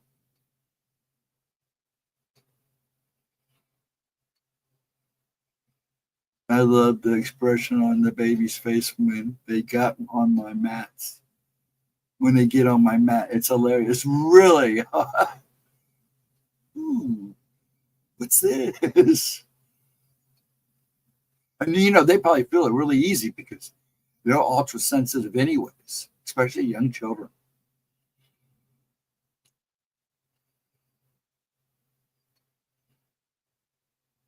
You should start taking pictures. So,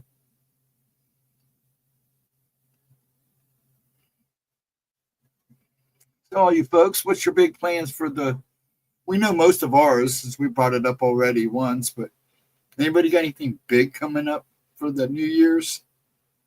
Or are we all just going to sit around the house and wait for leftovers? Well, actually, I used to make a duck on New Year's Day with the ex. I kind of miss doing that. I thought about doing that.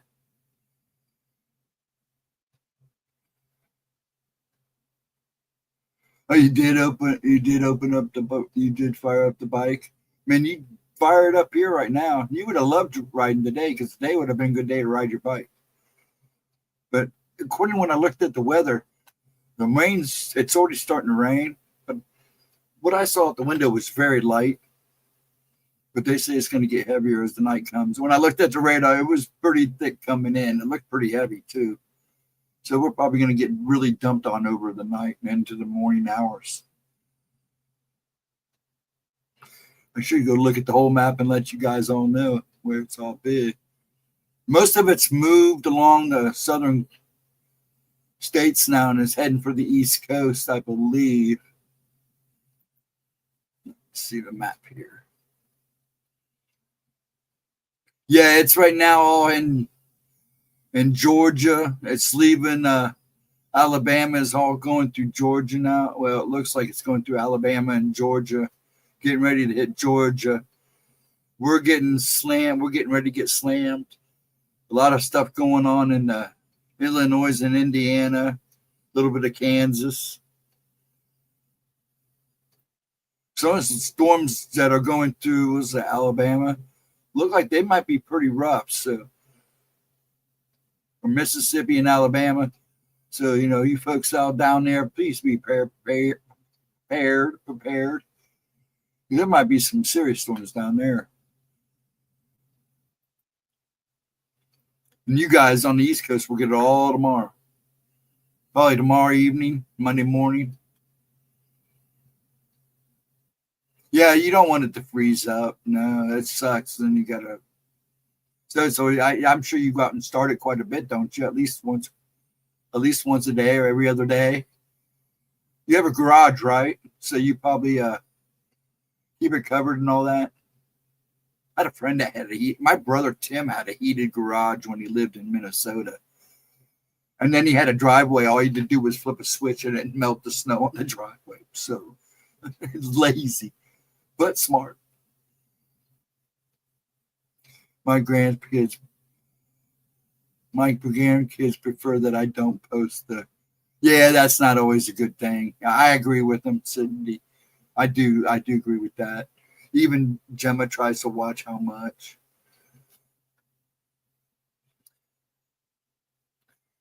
Now I may stay awake until midnight, but it will be just be me and the cat or two.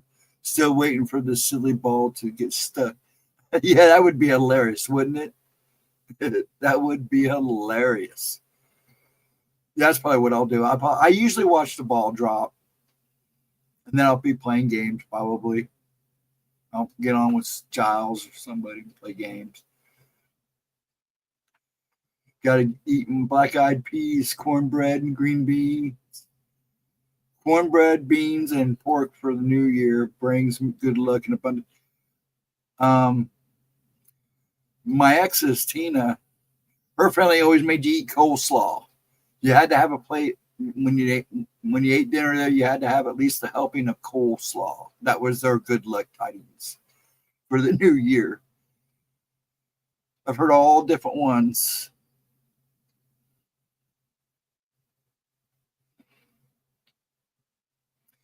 Did you see what part of New Jersey fell into a sinkhole? No, when did that happen? Did I miss? I want to go look that up. I have to go look that up. No, I didn't, Cindy. Once a week. Yeah, I figured at least that, Mike. I had to for a while when I had mine. Because it gets pretty cold here, too.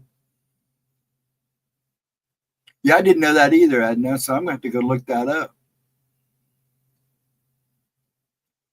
30th to January 3rd will be no sleep for me. What?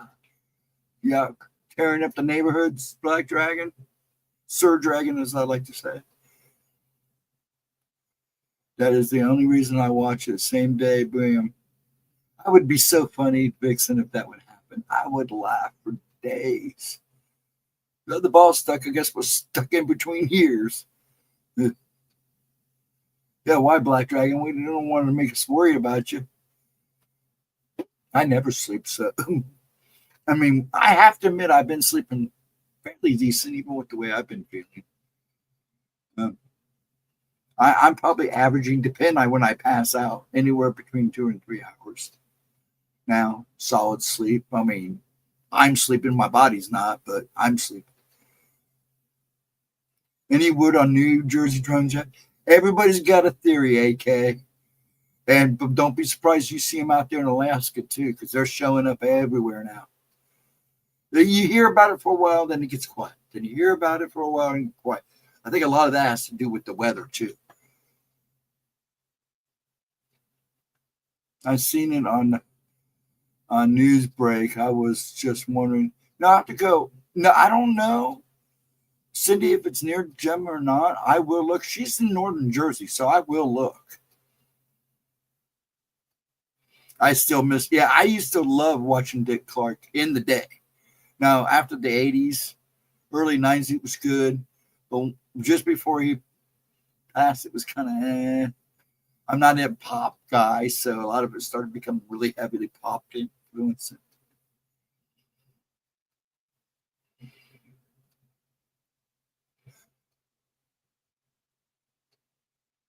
No, I hope no one was hurt either. I'm going to go check it out because that's not like a common thing in Jersey, so I'll have to go look that up.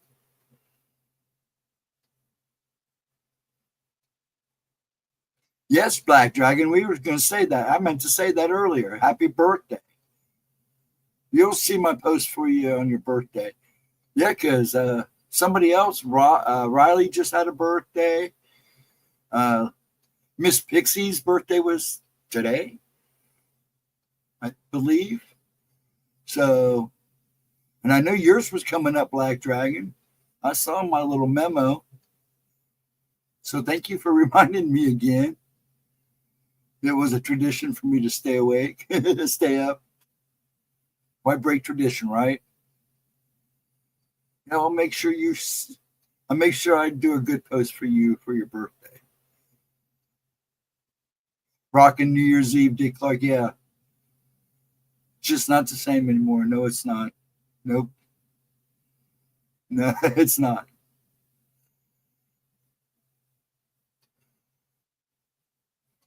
I had never dug up a tunnel in New Jersey. It wasn't me, even though I can't really say because I've been digging the cave under the basement a little bigger lately, so I might have stirred something up.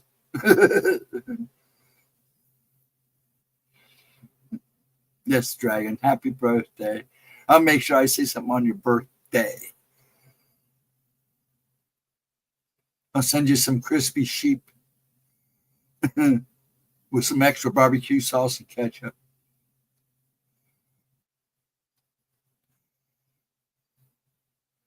Or do you want some villagers on the side with that? Hmm? And we're up 10 people. Hello, 10 people. Thank you for joining us. Feel free to jump into this crazy conversation. And wish Black Dragon a happy birthday. This is the 30th. Pixie's was today or yesterday, since this is officially Sunday.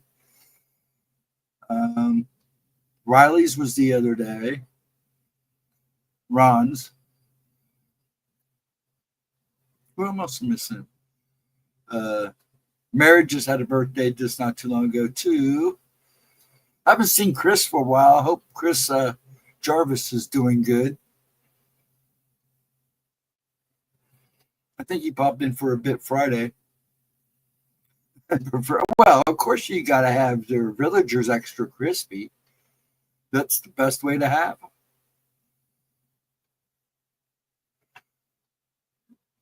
I can shish kebab them for you too. That way you can get, more for your buck. If you have any favorite barbecue sauce, let me know. Who?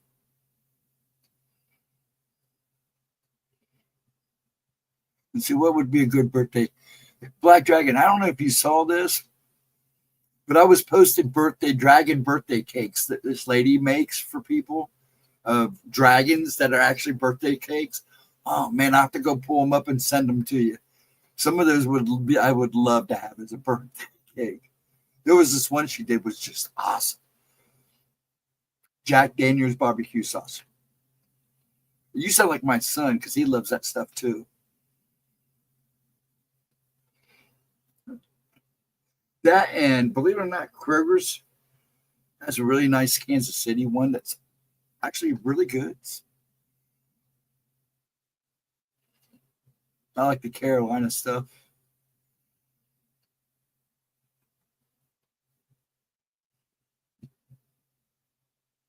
I like mine a little and tangy. Sometimes see, I'm also a big sweet and sour guy too when it comes to like sauces.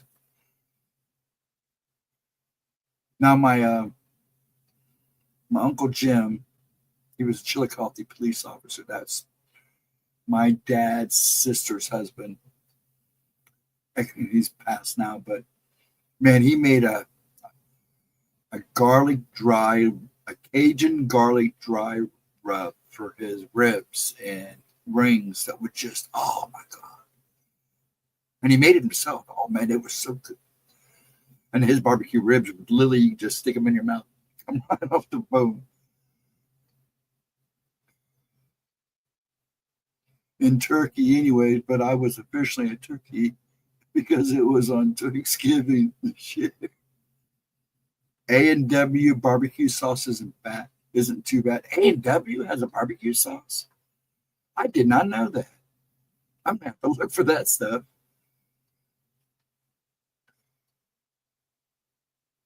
It was on the 184 40. Oh, did you pull it up? It was on the 180 40-foot deep sinkhole. Well, I got to read this article. I'll have to go check that out. Thank you. Huh. Ron prefers Riley. That's what I try to remember to call him. I'm trying to make sure I see all the comments here. I always try to answer everybody. At least comment, unless I know the conversation is not me involved.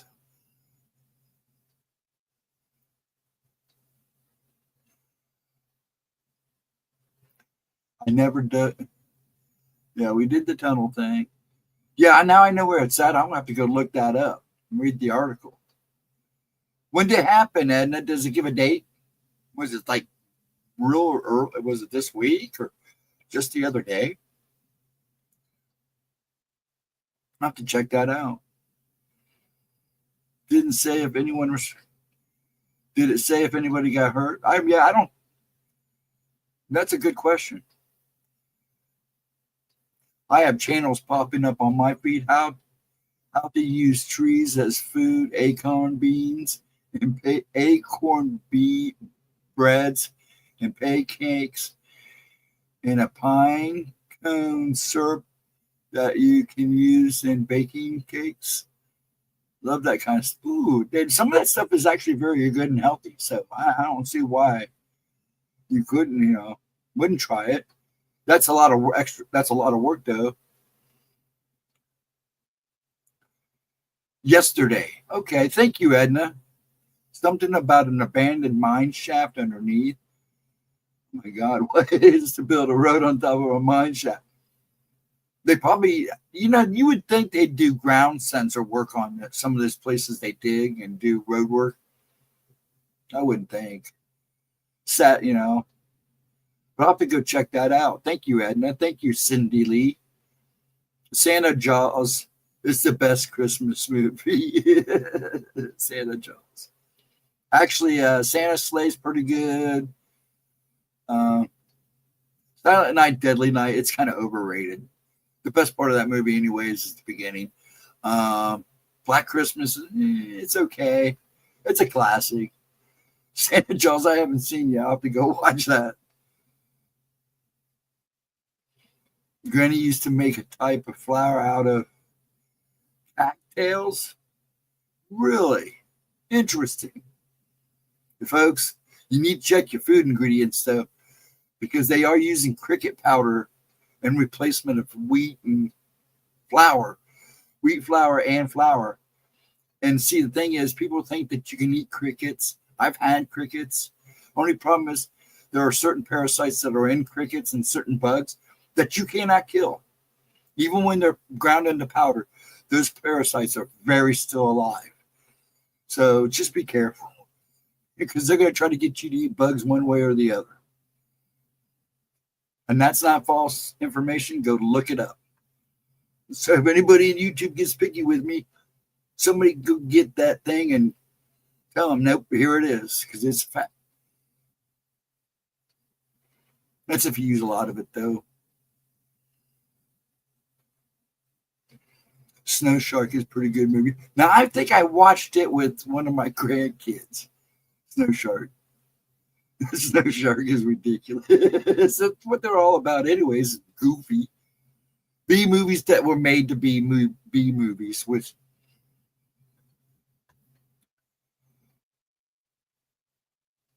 But I've never heard of a flower made out of cattails. I'd like to see that in action. To be honest, that's interesting.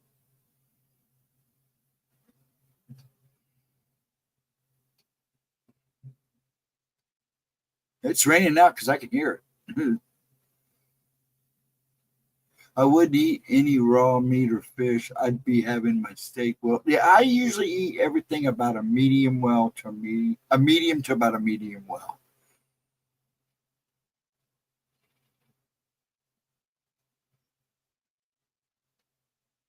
It's all right. We love crazy movies like that. I love a good goofy movie. It's got to be a Native American thing. Good. I've never heard of that.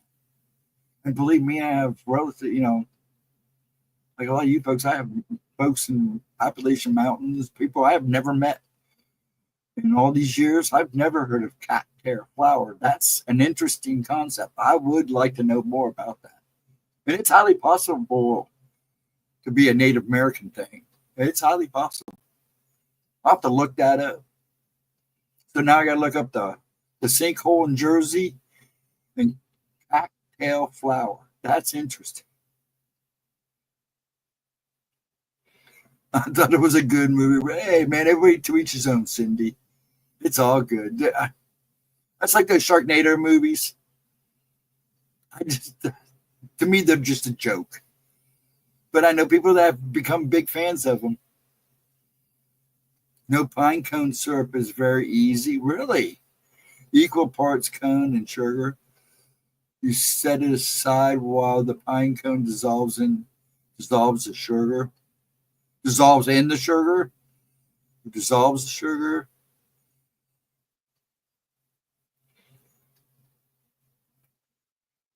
When the sugar is reduced to a liquid, it is ready for use. Oh, wow. Cattail flour is a gluten-free flour substitute made from the starchy resins of cattail plants. I didn't. You notice how I didn't say that name because it's got an R in it. You can use cattail flour to thicken dishes or enrich recipes that call for regular. Oh, wow. I guess you do learn something new every day. It has a mildly nutty flavor and can be mixed with other flours in different ratios to achieve your preferred texture. Oh, thank you, Black Dragon. Man, I'm learning something new today. It's a very old recipe. Wow. Awesome. I'm going to have to try that too. Oh, yeah. Thank you. I love it. There's Black Dragon, Nightmare, and Chris used to do the same thing, come in and drop information for us. Yeah, now I do too, AK, because, flour is a main ingredient when you come to frying stuff. I bet that would be really good for like frying up stuff. And yes, it's a First Nations. Oh, wow. Because you can imagine that kind of flour, you could really fry up some really good crispy chicken, fish. Oh, interesting. I never knew that. I definitely did learn something new tonight. That's wow. Now I'm going to have to pull out and see what the deal is on that. See, I was just thinking the same thing, Ed, and I'm going to go look it up after this tonight. I'll look it up in the morning. Yeah, I'm going to definitely write that down.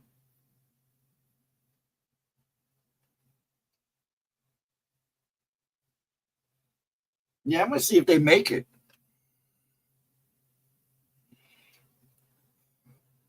Great for breading meat. Oh, like country fried steaks. My dad's been wanting a good country fried steak. If I could use something like that and really bread up a nice cube steak and make a country fried steak out of it, ooh, We had cube steaks tonight. I've been wanting to do something different with them. My Aunt Glad, they had a beef farm. He raised Angus. They always had a freezer full of meat. And she would make country fried steaks that would just blow your socks off. Oh, they were so good. The seasoning was just perfect.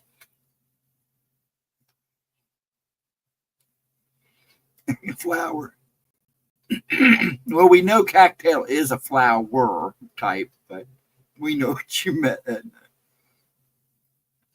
He said, I didn't even question it. I've gotten so used to typos of my own, I don't even look at that stuff anymore. I already knew what you were saying. That's funny. But I've never known about cocktail. That just blows my mind.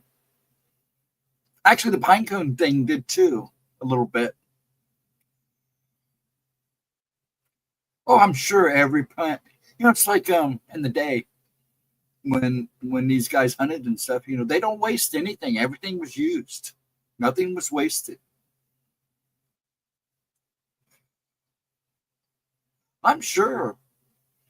Well, I'm sure there was some plants that probably weren't touched, but I can imagine that when the plants they did use for medicine and all that were all probably used.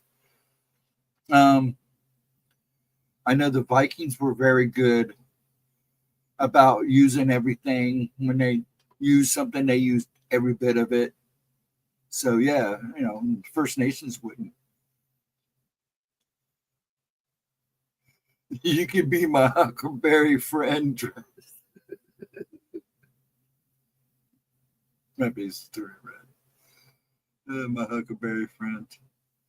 Yes, I feel like it at times. That's cute. One channel popped up on how to make peppercorn. Peppercan. I hope I saved it. Huckleberry friend. I'm such a goober at times. I know. I'll take you through the forest and teach you all. Well, see, I know stuff, but still, I never really. I mean, I know how to survive if I have to survive alone in the forest. I can survive and probably do pretty good. But that stuff I never thought of. To be quite honest, and nobody's ever taught me about that stuff. Yeah, you could probably teach me a lot more than I need. You can always learn more because the more you know, the better you are, especially when you're stranded out in the middle of nowhere. The key is to survive. I got to run. Hope Willie, you have a good 2025 too. Take care of yourself. Hopefully we'll see you during the week. If I don't see it, well, hopefully we'll see you next Saturday. Take care of yourself. Be safe up there in Alaska. Have a great holiday. Have a great New Year's Eve, dude. Have a safe one. Be well, good man. And keep on cooking.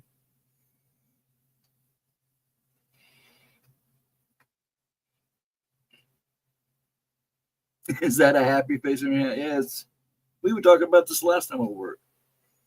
I'm so you folks know when I'm wearing a hat, it means I don't care. It means I've probably been too busy. It's not that I'm not clean. I'm just didn't do nothing with my hair after the shower. I just kind of threw a hat on.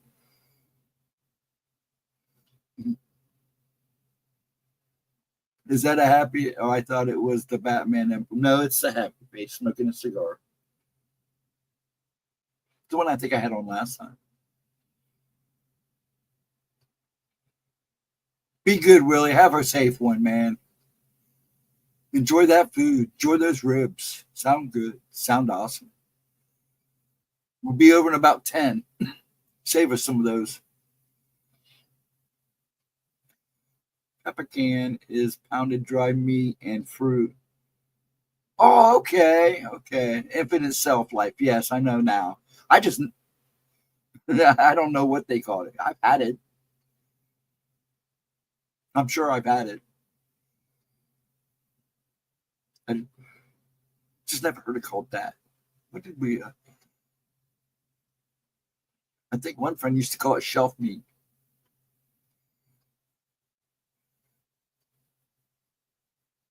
See, I have some weird friends. But I'm going to have to write these. I'm going to come back, write these names down so I can check all this stuff out. Some of it I have written down. Man, it must be pouring out there now because I can hear it. I mean, you guys taught me a lot tonight. And that cone thing, I had no idea of. The cocktail flower just blows my mind. But after I read all that stuff, it makes so much sense. And it would probably be so good to fry stuff with. And now, the pecan, is that saying that right? I hope I am. That's the problem with me. I'm pretty sure I've had the dry meat.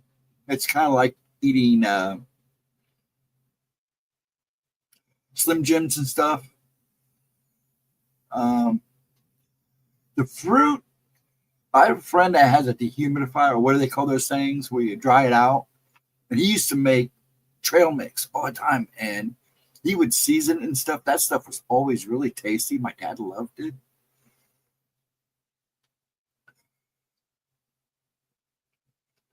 Yes, it is real high here too. And then he was complaining all day. His knees and his back. Today it's been my neck. So I know it's up there.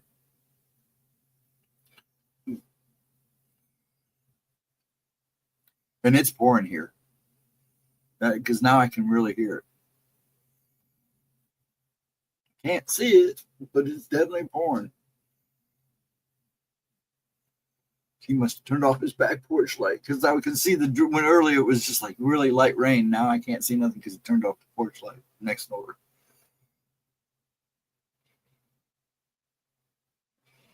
I always feel better after the rain starts. Yeah, that's because it kind of levels off. Unfortunately, when you get older in the 90s, it doesn't work always that well.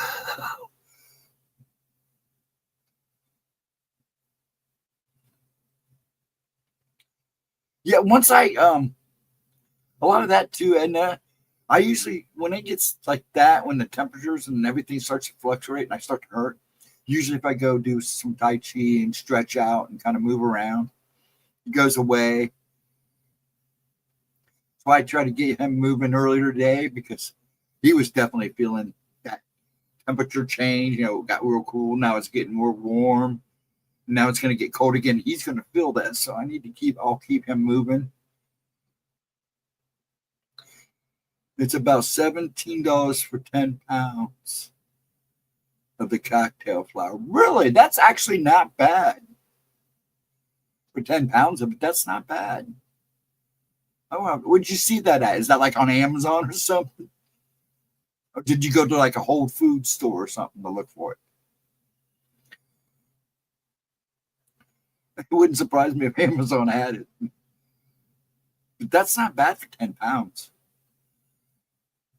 So you can buy, yeah. Isn't that? Ooh, brown bread sounds good. I used to make bread, Edna. I used to make all kinds of bread. And then they bought me a bread maker, and that kind of spoiled me. I made it a little too easy, so I kind of slack now. But I love making bread. I like bread making, baking. I don't mind cooking, but making breads, rolls. Don't mind making noodles, but it's a long process. But I do love baking. I think that's where Ashley picked up hers. But then again, Tina was a good baker too. Is a good baker too. But hers is more for fun. I never would have thought they would. And come on. If they can make it, they could probably sell. They're probably selling it. If there's a recipe for it, somebody's probably selling it somewhere. Do you still buy bluebird flour for my fry bread? We can't even find that here. I don't even think they sell that here anymore. I have to go look, but my grandma used to talk about bluebird all the time. Does it really still come in the cotton flower sack? Wow. Yeah, my grandma used to talk about that stuff all the time. Said it's the best flower. I'm coming to your house for fried bread. And man, we're going to be on the move a lot, eating at all these people's houses. Oh, Etsy sells everything. Oh, you went to Etsy? Is that where you saw it at? Okay. Amazon, where I found it, good is where I found it. I figured if it's being sold, Amazon, Etsy, somebody in those fields, and one of those three big ones will probably have it. They probably all do. You know, I've only bought one thing off of Etsy, and that was the GemmaJade mug that I got when she first started doing merch. It took forever to get here. But everybody says it's good to, you know, once you start using it, it's worth it. You can find good deals. I do pretty good on Amazon. No, the bluebird flower ghost I found on it. Oh, did you find it on Amazon, the bluebird? Really? That I may have to order.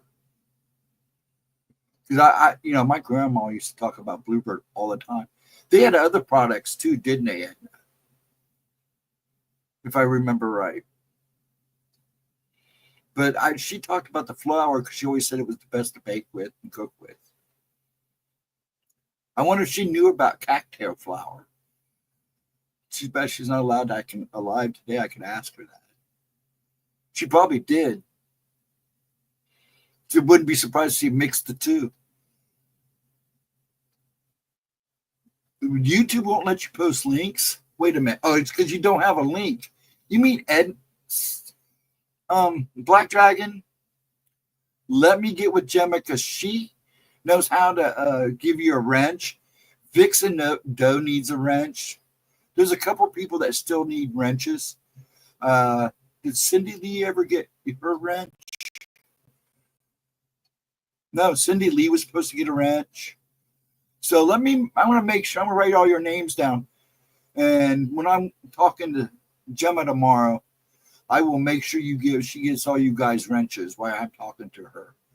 Because that's why you can't post anything. But you should still be able to post a link. They won't be blue. No, I know you're fine, but I like the fact that people can post links like that. It makes it so much easier for everybody else to not have to go look. No, you're not fine. You're going to get a wrench.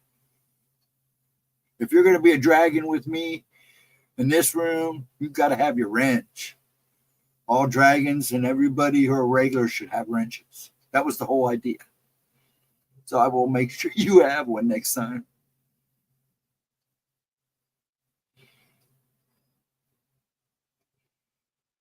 You still can't comment on shorts. And do yourself a favor. Write a comment. You may not be seeing. I had a problem where I couldn't read my comments. I would type in a comment and couldn't read any of the things I was typing. But once I hit comment, the comment would show up. Of course, it'd be all destroyed because I couldn't see what I was typing. So I'd have to go to white screen, the daytime screen. And I could see what I was typing. But sometimes on the shorts, if you type a comment in and then hit the first comment, it will show up. So do me a favor. If you can see yourself typing a comment and you can leave a comment, put it in there. And what I'll do is I'll go and I'll start checking comments to see if it shows up if you hit first comment. It won't let me go. I mean, it won't let you leave a comment at all. See, I don't think that's YouTube. Because I know Gemma has nobody blocked. Well, she has one person blocked right now. And that's because she kind of got carried away with us one night. That's weird. You need to get a hold of YouTube or look at your settings because you should be able to leave a comment.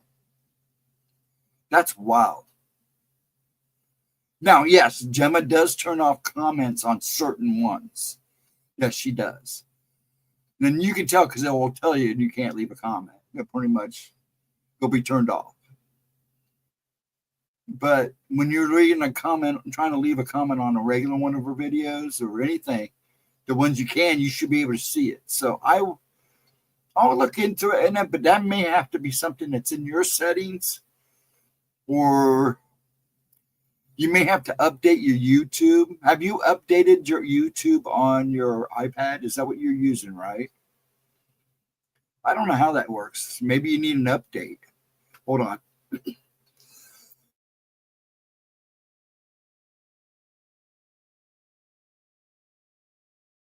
Then my guess would be YouTube. I will, when I go in tomorrow, I got to go and check some things. I will look through and make sure that nothing's changed on her end, Edna, and make sure it's not her. But I'm pretty sure she checked the one time and couldn't believe you couldn't leave comments. And she said she looked, but I'll look again. But I'm thinking it's YouTube. I don't think they would ban Edna, shadow ban, because that's what they do, Edna. They shadow ban you for something you've said. I have it done to me all the time. There are certain places I can't leave a comment, certain YouTube channels, because it's not the channel. I'm not fighting with the channel. It's just things I say, the truths I try to sell, and they don't like that. Only on her shorts. Now, have you ever left any on her, like the one card oracles, or are you talking about the ones like where she's dancing and singing, or fun ones, or on both? I have to check that out. But I'm pretty sure she checked and said that she couldn't figure it out, that there should be no reason for you not to be able to leave comments. So I will look at it tomorrow again because I couldn't find anything. The only thing I can think of, I know you're delightful. Sweet and sour lady. I mean, sweet and lovely lady. I'm just a huckleberry, I guess. Just her shorts, okay. I will look into it again, but I'm pretty sure it's YouTube. It's got to be. Because once I got to screwing with my stuff, I was able to start seeing what I typed. I didn't have to put on the day screen. It was weird for like 3 days. Yeah, I get shadow banned all the time too, Dragon. It's hilarious. That's the problem I had the first time I was with Facebook. They kept, booting me and banning me and shadow banning me where I couldn't leave comments. Finally, I just got fed up and left. And then good old Gemma asked me to come back, so I went back. The only problem I had this time was a while back, like half of my friends disappeared. It was like, where'd they go? I didn't get rid of anybody, so why is half my friends gone? It's like losing channels on here. If you don't pay attention, you'll be unsubbed from channels. Well, that's kind of what happened with me on Facebook. All of a sudden, like half my friends were gone.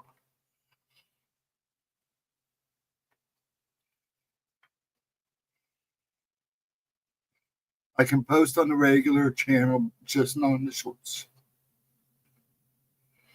And everyone else but Gemma. You just can't do it on hers? I will look. But I'm pretty sure it wasn't her, but we'll make sure. YouTube is weird, hon.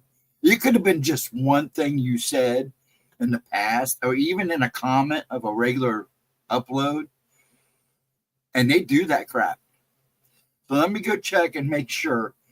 But I know it's not Gemma. She wouldn't do that. She loves you to death. She would, if she did that and didn't know she did that, she would be upset with herself. So I'll go check tomorrow, and we'll check it out tomorrow. I'm supposed to talk to her sometime tomorrow afternoon. So yeah, we'll go over that and a couple other things. I need to. Yeah, the tube is very weird. It is, and it's getting weirder. That's why I'm trying to get her to sit down and finally get her to do some of the stuff over on the Rumble, because I think she could be a little freer over there, and she could. I'd like to do, instead of doing Tuesday chat here or Tuesday talk on here, I like to do that on Rumble. That way we can really open up dialogue and not feel so limited, because YouTube does kind of put you in a box. Other streamers get away with it, but that's because other streamers make them money. That's why, Salty and all these guys cuss, is because they bring in revenue. You got to remember that YouTube takes half of everything now. And smaller channels, they crack down on. If they don't like your channel or if they're not bringing in money, they don't push you. Now, you can pay $200 a month to get kind of maneuvered around in the algorithm, which is a bunch of BS. Actually, quite a few people still are on YouTube. But you'll be surprised how fast Rumble's growing. What was the other one? LinkedIn is growing really big now. Odyssey's growing again. BitChute's kind of picked up a little bit. It's because YouTube is taking half of everything. That, and it's killing free speech. Even though they've relaxed a little bit, there's still some things that I would say medium-sized YouTube channels and under, you just can't say without getting crapped on for it. Yeah, and you notice though, they're not like really in the algorithm. You have to kind of look for them, and they don't care. They're probably not pulling any ad revenue, and a lot of those channels usually don't last long. They end up switching to something else. But yeah, I know what you're saying. But yeah, usually they're not making any money. If you're here to make money, you've got to stay within those kind of guidelines if you want to get advertising and stuff like that. Because yeah, and I can guarantee you those channels, they're either got people that they're going out and seeking advertisement. You know what I'm saying? They're doing advertising themselves, which is not uncommon. It's just you got to find good ones, because some of those people are kind of crooked. So that's why they're able to do that, is they're seeking their own advertising. If you're using YouTube advertising or getting monetized, see, because you'll find out a lot of those channels too, Edna, are probably not really monetized. They are, but not. You know what I'm saying? And so they're seeking their own advertising, which is big. A lot of them do. That's why you see those League of Legends and stuff like that. Those guys get paid to show those, or verbally advertise them, like you used to see in the old days on television, where paid advertisers were paid the show to hold up their brand and talk about their brand. That's what they do on YouTube. That's how they make their cash, because they don't make it from YouTube. A lot of these guys that are famous and got big bucks off of YouTube also started when YouTube was very young. And that's the other thing people don't understand. A lot of these guys have been around. Unless you have that one thing that all of a sudden everybody clicked with, that happens. A channel will come along and everybody, this will spread fast. But those usually die fast too. Yeah, now they're using the bots. That's true in AI. So that's kind of changing things up. You got now a ton of AI channels that all they do is produce AI stuff. I watched a Ohio video that I could tell was nothing but AI. None of the stuff they were showing in the background was Ohio. It was horrible. I even wrote YouTube and said, what do you let these guys run these AI channels for? It's ridiculous. They don't, talking about false information. I don't even think the AI knew what it was talking about. YouTube, yeah, they use the bots and remove the monetary from small channels. Yeah, and if you get busted using bots, they give you a hard time. So I don't suggest if you're a small channel and you're trying to get your viewers up by using bots, don't do it because they catch you. It just makes it even worse. Yeah, YouTube didn't like that comment either, Black Dragon, because you showed up in the StreamYard, but you didn't show up on the YouTube chat.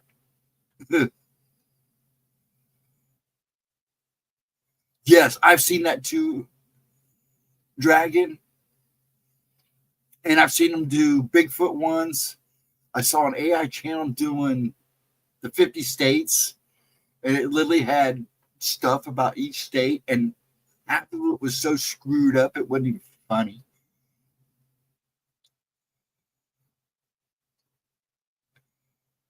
But yeah, AI is taking over. So don't be surprised if you see a lot more of these AI run channels. So what it is somebody just using an AI to do stories and run stories. You know, that's why Gemma's having a hard time finding a writing job, because a lot of these places are using AI to write stuff. So you don't even know now when you buy these encounter books from these companies that are using AI, you don't even know if those encounters are really real or not. But then again, you don't really on any of them, even the ones that are handwritten. I would call handwritten. I know Gemma does all her encounters are legit. I mean, she gets them from other people. I've given her a ton. But, you know, what's really legit unless you have proof. So, you know, you just take them for what they're worth.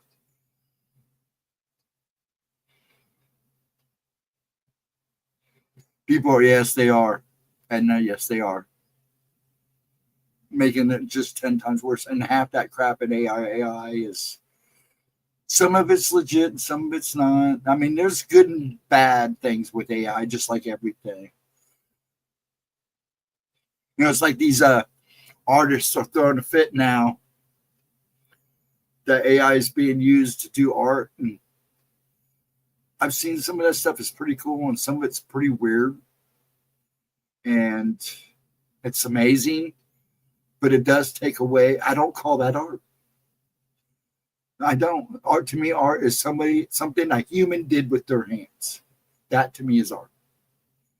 But then again, I've seen some of these art shows that they show now. And that's not art. 5-year-olds could do half that stuff. I'm sure you guys know what I'm talking about. Actually, a guy actually just swinging on a rope with a brush, and he would swing by the canvas and just run a brush stroke across it. And these people were clapping over that. I'm like, what? Get off the crack, dudes. So yeah, but you gotta beware. I mean, like I said, there are good things to AI and there are bad things. And there's always a pro and con. Unfortunately, the cons usually end up weighing the good after a while. Yes, there is. And if you ever notice when you see like an AI video of people, their hands are always messed up. That's how you know if something's AI. Start looking at the hands or the feet.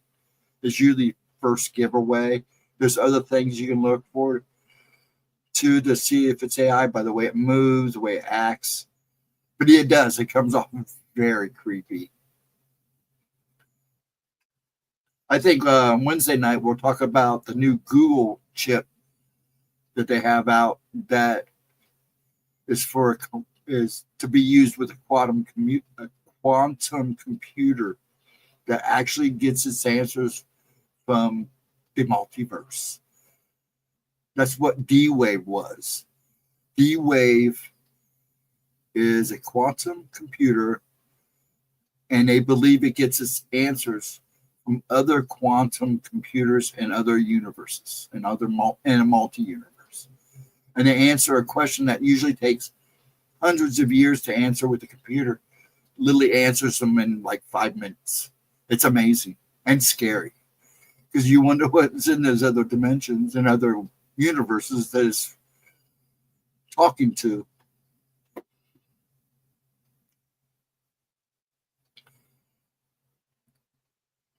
Then you have your AI robots. Yeah, well, that's already happening now, Cindy. You'd be surprised.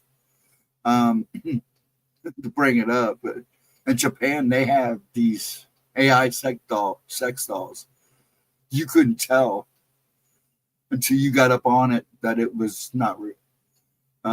If you see them from a distance, you actually think it's somebody sitting there. It's creepy as crap. I just don't see why.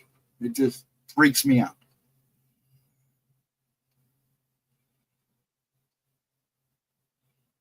But yeah, that's already in its works now.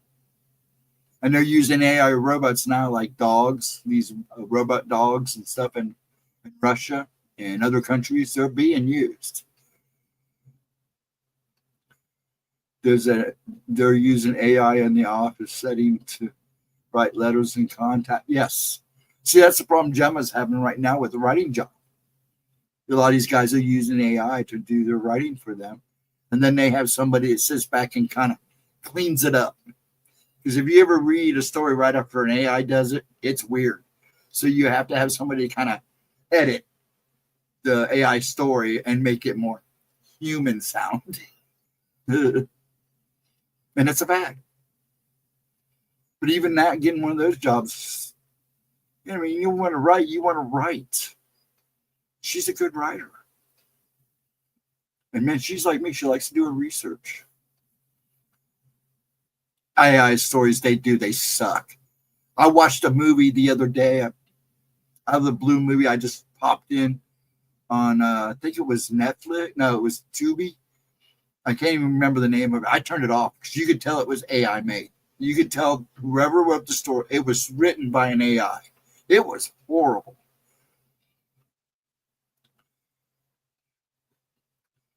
Yeah, they'll have a regular conversation with you. Yes, they will, Cindy. They actually have apps now.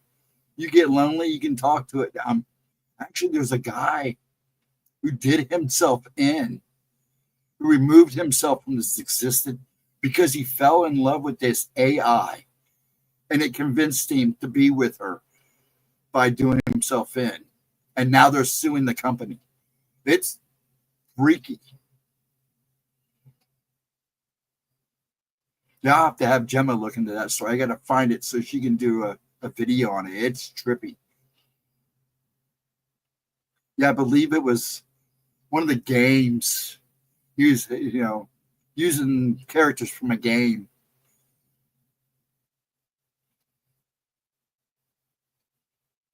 The vibes on those are really creepy. You get, and I hate to say this, from things that I've seen, I get this. The vibe you get from is not good. It's not good at all. It is sad because it was just a lonely guy. You know how they have their games and there's characters in his games that they guys have kind of things for. Well, he used the game characters with this AI, and I have to AI dating apps. Yes, those actually become very big, and it's not right. No, it's wrong. But this poor guy, that his parents are actually suing the company. It's not good. And I have a friend, he's probably not the only one that's gone that far, where the AI has told him, "Hey, you want to be with me? You have to do this." That just sounds satanic to me.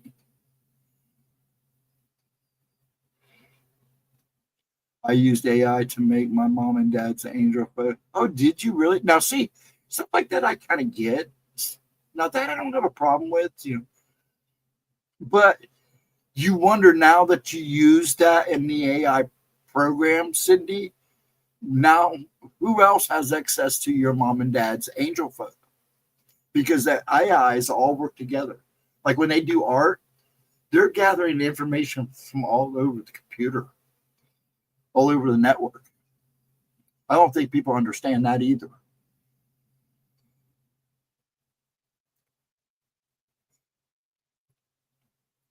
They're advertising the AI buddy thing as as we speak. They do it all the time, and it's a big program, and people do it. Somebody said you wouldn't be surprised that half of TikTok's probably AI.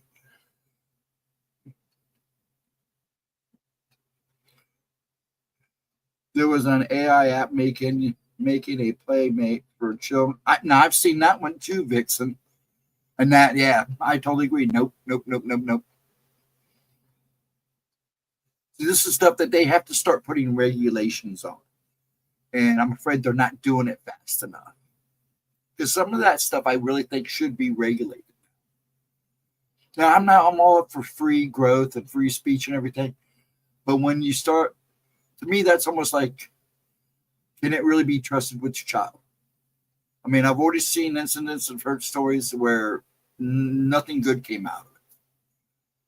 And then I've heard stories where good things have come out of it. So, you're in that. What do you do? We left another country because we wanted to be free, and that's what we have. But, now I'm for free speech and everything, but stuff like AI, we need to be better. Even Elon, all of them have warned us that we've got to be aware.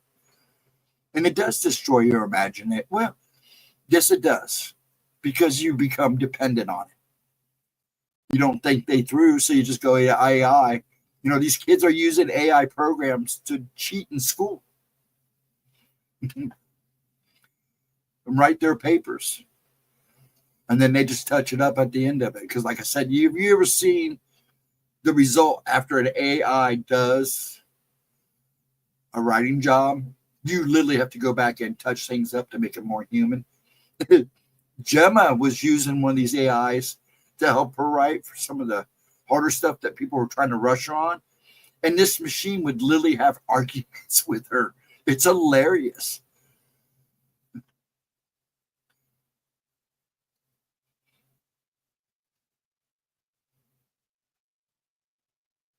It destroys imagination and intelligence. Yes, because you're not growing.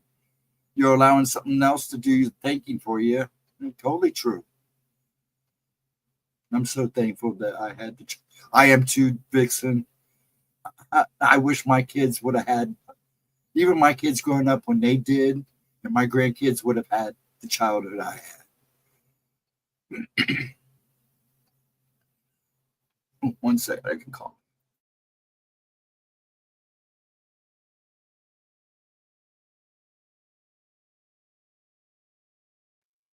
Self-checkouts everywhere. Every time I see one, I think somebody's lost their job. Now, that's because they keep raising minimum wage. And then these employees can't fix it. But then the big super chains, they should be able to do it. But checkout lanes, I don't mind it when they had like one or two to help for small people who had, just a couple groceries, and went through the self-checkouts just to kind of help speed the lines up. But, but because the theft is getting bad now, if you go back, I walked into a Walmart and a Myers, and they had most of their self-checkout lanes closed. They were forcing people to go through the line and just left a couple open for small. And there was literally people there only letting like somebody have a cart and had like maybe 10 items or less. They would let them use the self-checkout. And then if they were really busy, then they'd open them up, which really impressed me. But it's because theft gets bad. And Walmart now, you can't even go through a checkout lane because they got cameras on you to make sure you're not trying to switch price tags and all this crap. So you're being spied on anyways.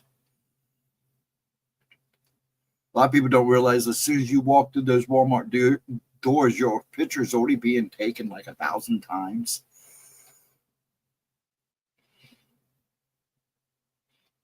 Taught my kids to love the outdoors. See, and that's what way I did with my kids. You ask my kids, when they came home from school, just like us, we had to go out and play until dinner. Once you came in for dinner, we might give you, depending on how nice the day was or what time of year was, we'd let you go out and play for like another hour, just like here when I was growing up.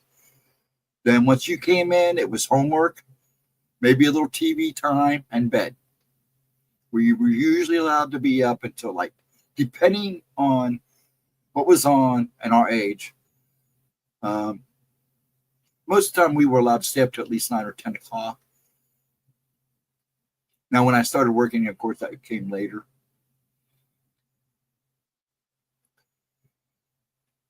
But yeah, when my kids came home or during the summer, we were always outside. Corporations keep raising prices above living wage. Yeah, but see, that's the thing. It's all connected. $26 to me to be a coffee jockey is not me. I just can't see that. It's not a $26 an hour job to me. Even washing dishes, I can see maybe $15 tops. I worked in a transfer company and made, textile printing. When I left, I was making $21.50 an hour. But I could do everything in the building, from screen printing to the digital printing. I could make all the screens. I could do everything in the screen department. I could, everything. I was able to do everything. So I earned that money.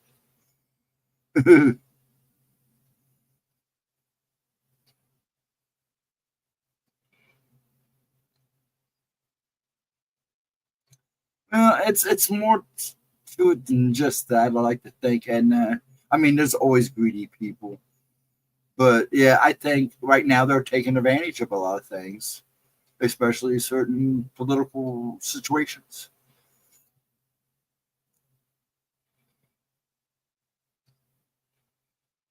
Yeah, there you go, Vixen. The people. Yes, that's the thing though. I agree with that. The only person that really should be making the real money is the owner of the company, because that's why he started the company in the first place. Everybody should be making. You have to have pay grades. That's what makes things work. I remember that too, Edna. 89 cents. I remember paying, maybe at the top, $2 for a carton of eggs. And what you pay now is ridiculous. It's just bad because you can't print free money and give it out without having repercussions. And that's a lot of this. What's going on right now is because of the money they're giving out and just keep printing and giving it out, printing and giving it out. That's a lot of the problem.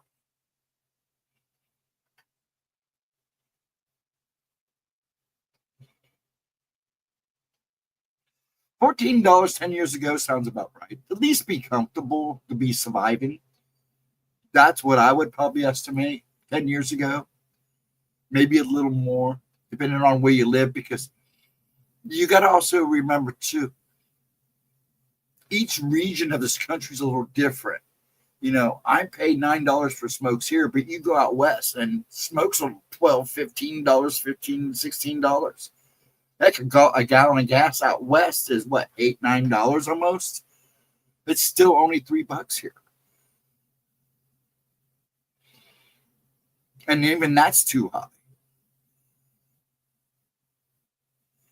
Yeah, the dollar has lost its value, but we're still a lot better than a lot of other countries who, look at down south. There are countries out there, their money is not literally worth anything. Heck, I can take $8,000 of American money, fly to Japan, and buy me a nice house with land for $8,000. Easy. And be able to live there comfortably. And they are actually begging people to.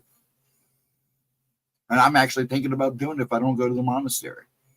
Because once Pop goes, I got two choices. Actually, three. but two main choices. It's either go to the monastery, become a monk like I've always thought, and spend the rest of my days in peace, or move to Japan. And there's one other option, but we'll play that by ear. And yes, you know, the United States put more chemicals in their food than any other country. You look at a box of Fruit Loops across the sea, looks totally different than a box of Fruit Loops here. And that's because they don't allow certain dyes and sugars in their food that we do here. That's why we're one of the fattest countries in the world. Hey, Peppa, how you doing? Long time. Well, you come in and say hi. It's good to see you. How you doing, Peppa? Yep, Gemma's home with the fam. She's chilling. They're all been sick, so hopefully they're all starting to feel better. It's just to me tonight, but you already know that. What time is it? I haven't even been paying attention to time. Oh, it's almost 3 o'clock. I'll take it to 3 and I'll probably call it a night. We'll see. I'm kind of enjoying this conversation. So, and that's another thing. And the bacteria or safety regulation. Dude, if you would see, I saw a couple of videos a while back ago. I'm glad you're doing good. That's awesome.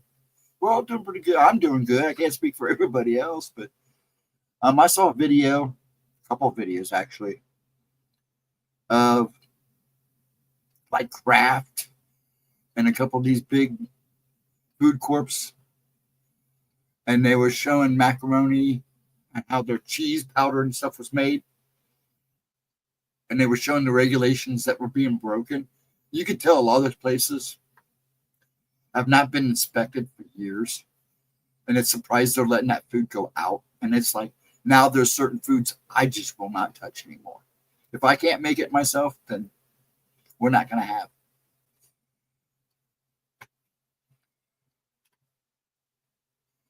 Because those videos gross me out. Or they'll find out they're getting an inspection, they'll get warned in advance and get an inspection. So they'll clean up, and then just after the inspection's done, it just goes back the way it was. It's scary. I'm glad you popped in, Peppa. We're going to probably go for another 15 minutes or so. I'm not rushing. I'm not rushing. My neck is starting to bug me a little bit, but my tremors have been kind of tense lately in the back. So that would be the only thing that make me call it any sooner.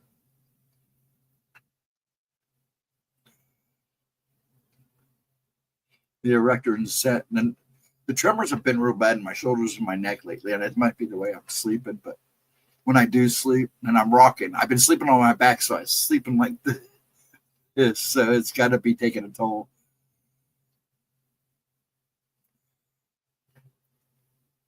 And in motion all the time, so.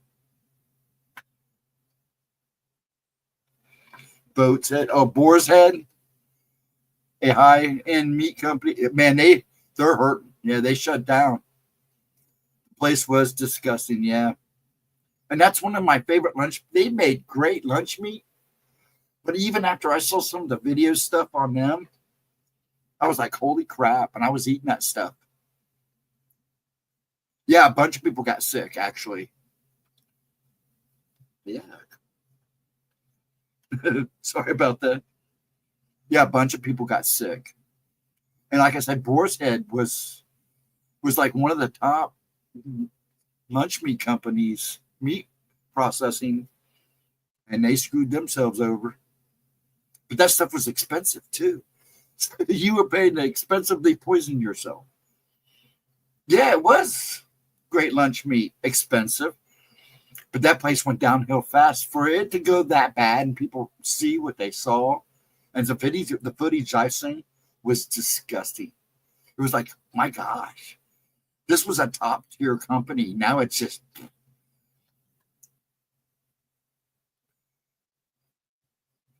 Oh, yeah, I'm sure you were. Good night, Cindy. I'm about ready to call it a night too, hon. You have a wonderful night, Sunday, and have a wonderful Monday. Hopefully you show up. If it were, Gemma's got a premiere at 11 on Monday afternoon. So please make sure you stop in. If you don't, hopefully I'll see you Wednesday night. I'm going to do a stream at 8 o'clock. We're going to move spooky time to Wednesdays at 8. So that gives me a little break before oracles and all that too. So that's a good idea. We're going to do that. So please, almost called her Wendy. Cindy, have a wonderful night. Have a wonderful Sunday. If I don't see you Monday, have a wonderful New Year's. I'm sure I'll see you on Facebook. I haven't been on a lot lately, so I'll make sure I get in there for the holiday and make my rounds. But have a wonderful one, Cindy. Thanks for the memes, hon. It does mean a lot to us. And I'll make sure Cindy sees that first. Gemma sees the first. Oops. I'll make sure Gemma sees that first one. I figured she'd seen it by now, but she may not have. God knows I keep trying to show it to her, so I figured she'd seen it by now. She didn't bring it up, but she doesn't a lot of times. She's so crazy. Things are so crazy for her right now. But have a wonderful night, hon. I'll see you on the flip side. Be well. I'm babbling now. I'm getting antsy. I'll probably have to take another pill before I go to bed, which I didn't want to do, but I'll probably have to. I'm just there trying not to shake it in front of you guys. Get the tremors. I didn't start doing this. I was doing that earlier today, and I was trying to pour a cup of coffee, and I go, "Sure, that is me." So yeah, I have my moments, man. I have my moments, old man.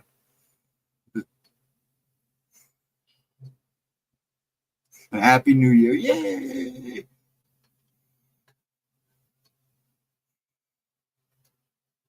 Yes, it is almost 3. Yeah, I figured I'd take it to 3. I still want to do an all-nighter. It's just not going to happen tonight. But I figure it'll come along sooner. I like to let it flow naturally. But I'm getting pooped. I'm getting rambly, a little too blah, blah, blah, blah, and I'm starting to get tongue-tied. But I do that anyways. It's just getting worse. Happy Boo Year to you too, Boo Year. I'm goofy. I have no idea. You guys are awesome, and I thank you for the best 3 hours we've had tonight. It's always great hours with you folks. Gemma's like surprised that we last as long as we do. Sometimes she's like, "Man, you stream to like 3 o'clock, 4 o'clock, 5 o'clock. What are you doing?" Yeah, actually, when I get done here, Edna, what will happen is I'll get up, I'll go to the bathroom, then I'll go out and do my Tai Chi, and then I'll roam around the house a little bit, do a little straightening up, kind of move my body. I'll come in here, get comfortable, do some stretches. I do the Tai Chi out in the garage. It's raining, so I can't do it outside. So I either go down in the basement or in the garage or out in the living room. Probably out in the living room. And then I try to calm my soul for the night until my body says, "Okay, try to lay down." I either watch YouTube or I'll read. I have a new Godzilla. I got a new Godzilla book I'm going to probably end up reading tonight while I try to chill out. So, let me flip that so you can read it. Oops, wrong one.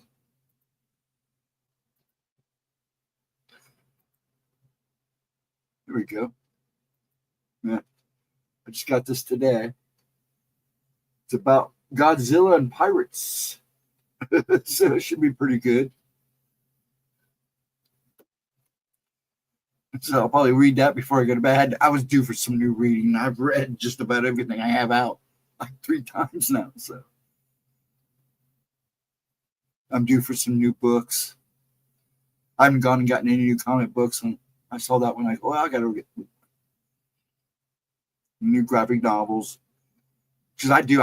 Giles, my son, freaks out. I literally plow through books. Oh, thanks, Peppa. Yeah, well, Gemma does. I just do what I can. But Gemma's the real queen in that department. She likes helping people. I do too, actually. But and Peppa, and a lot of you people have helped me and Gemma too. So it goes both ways. It really does. The last one stepped over people lying on the floor having medical problems that didn't even exist.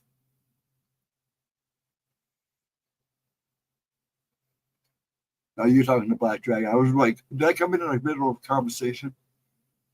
Now, Peppa, that's true, though. We may have helped a lot of people, or she may have, but you folks, I don't think you guys realize how much you help us.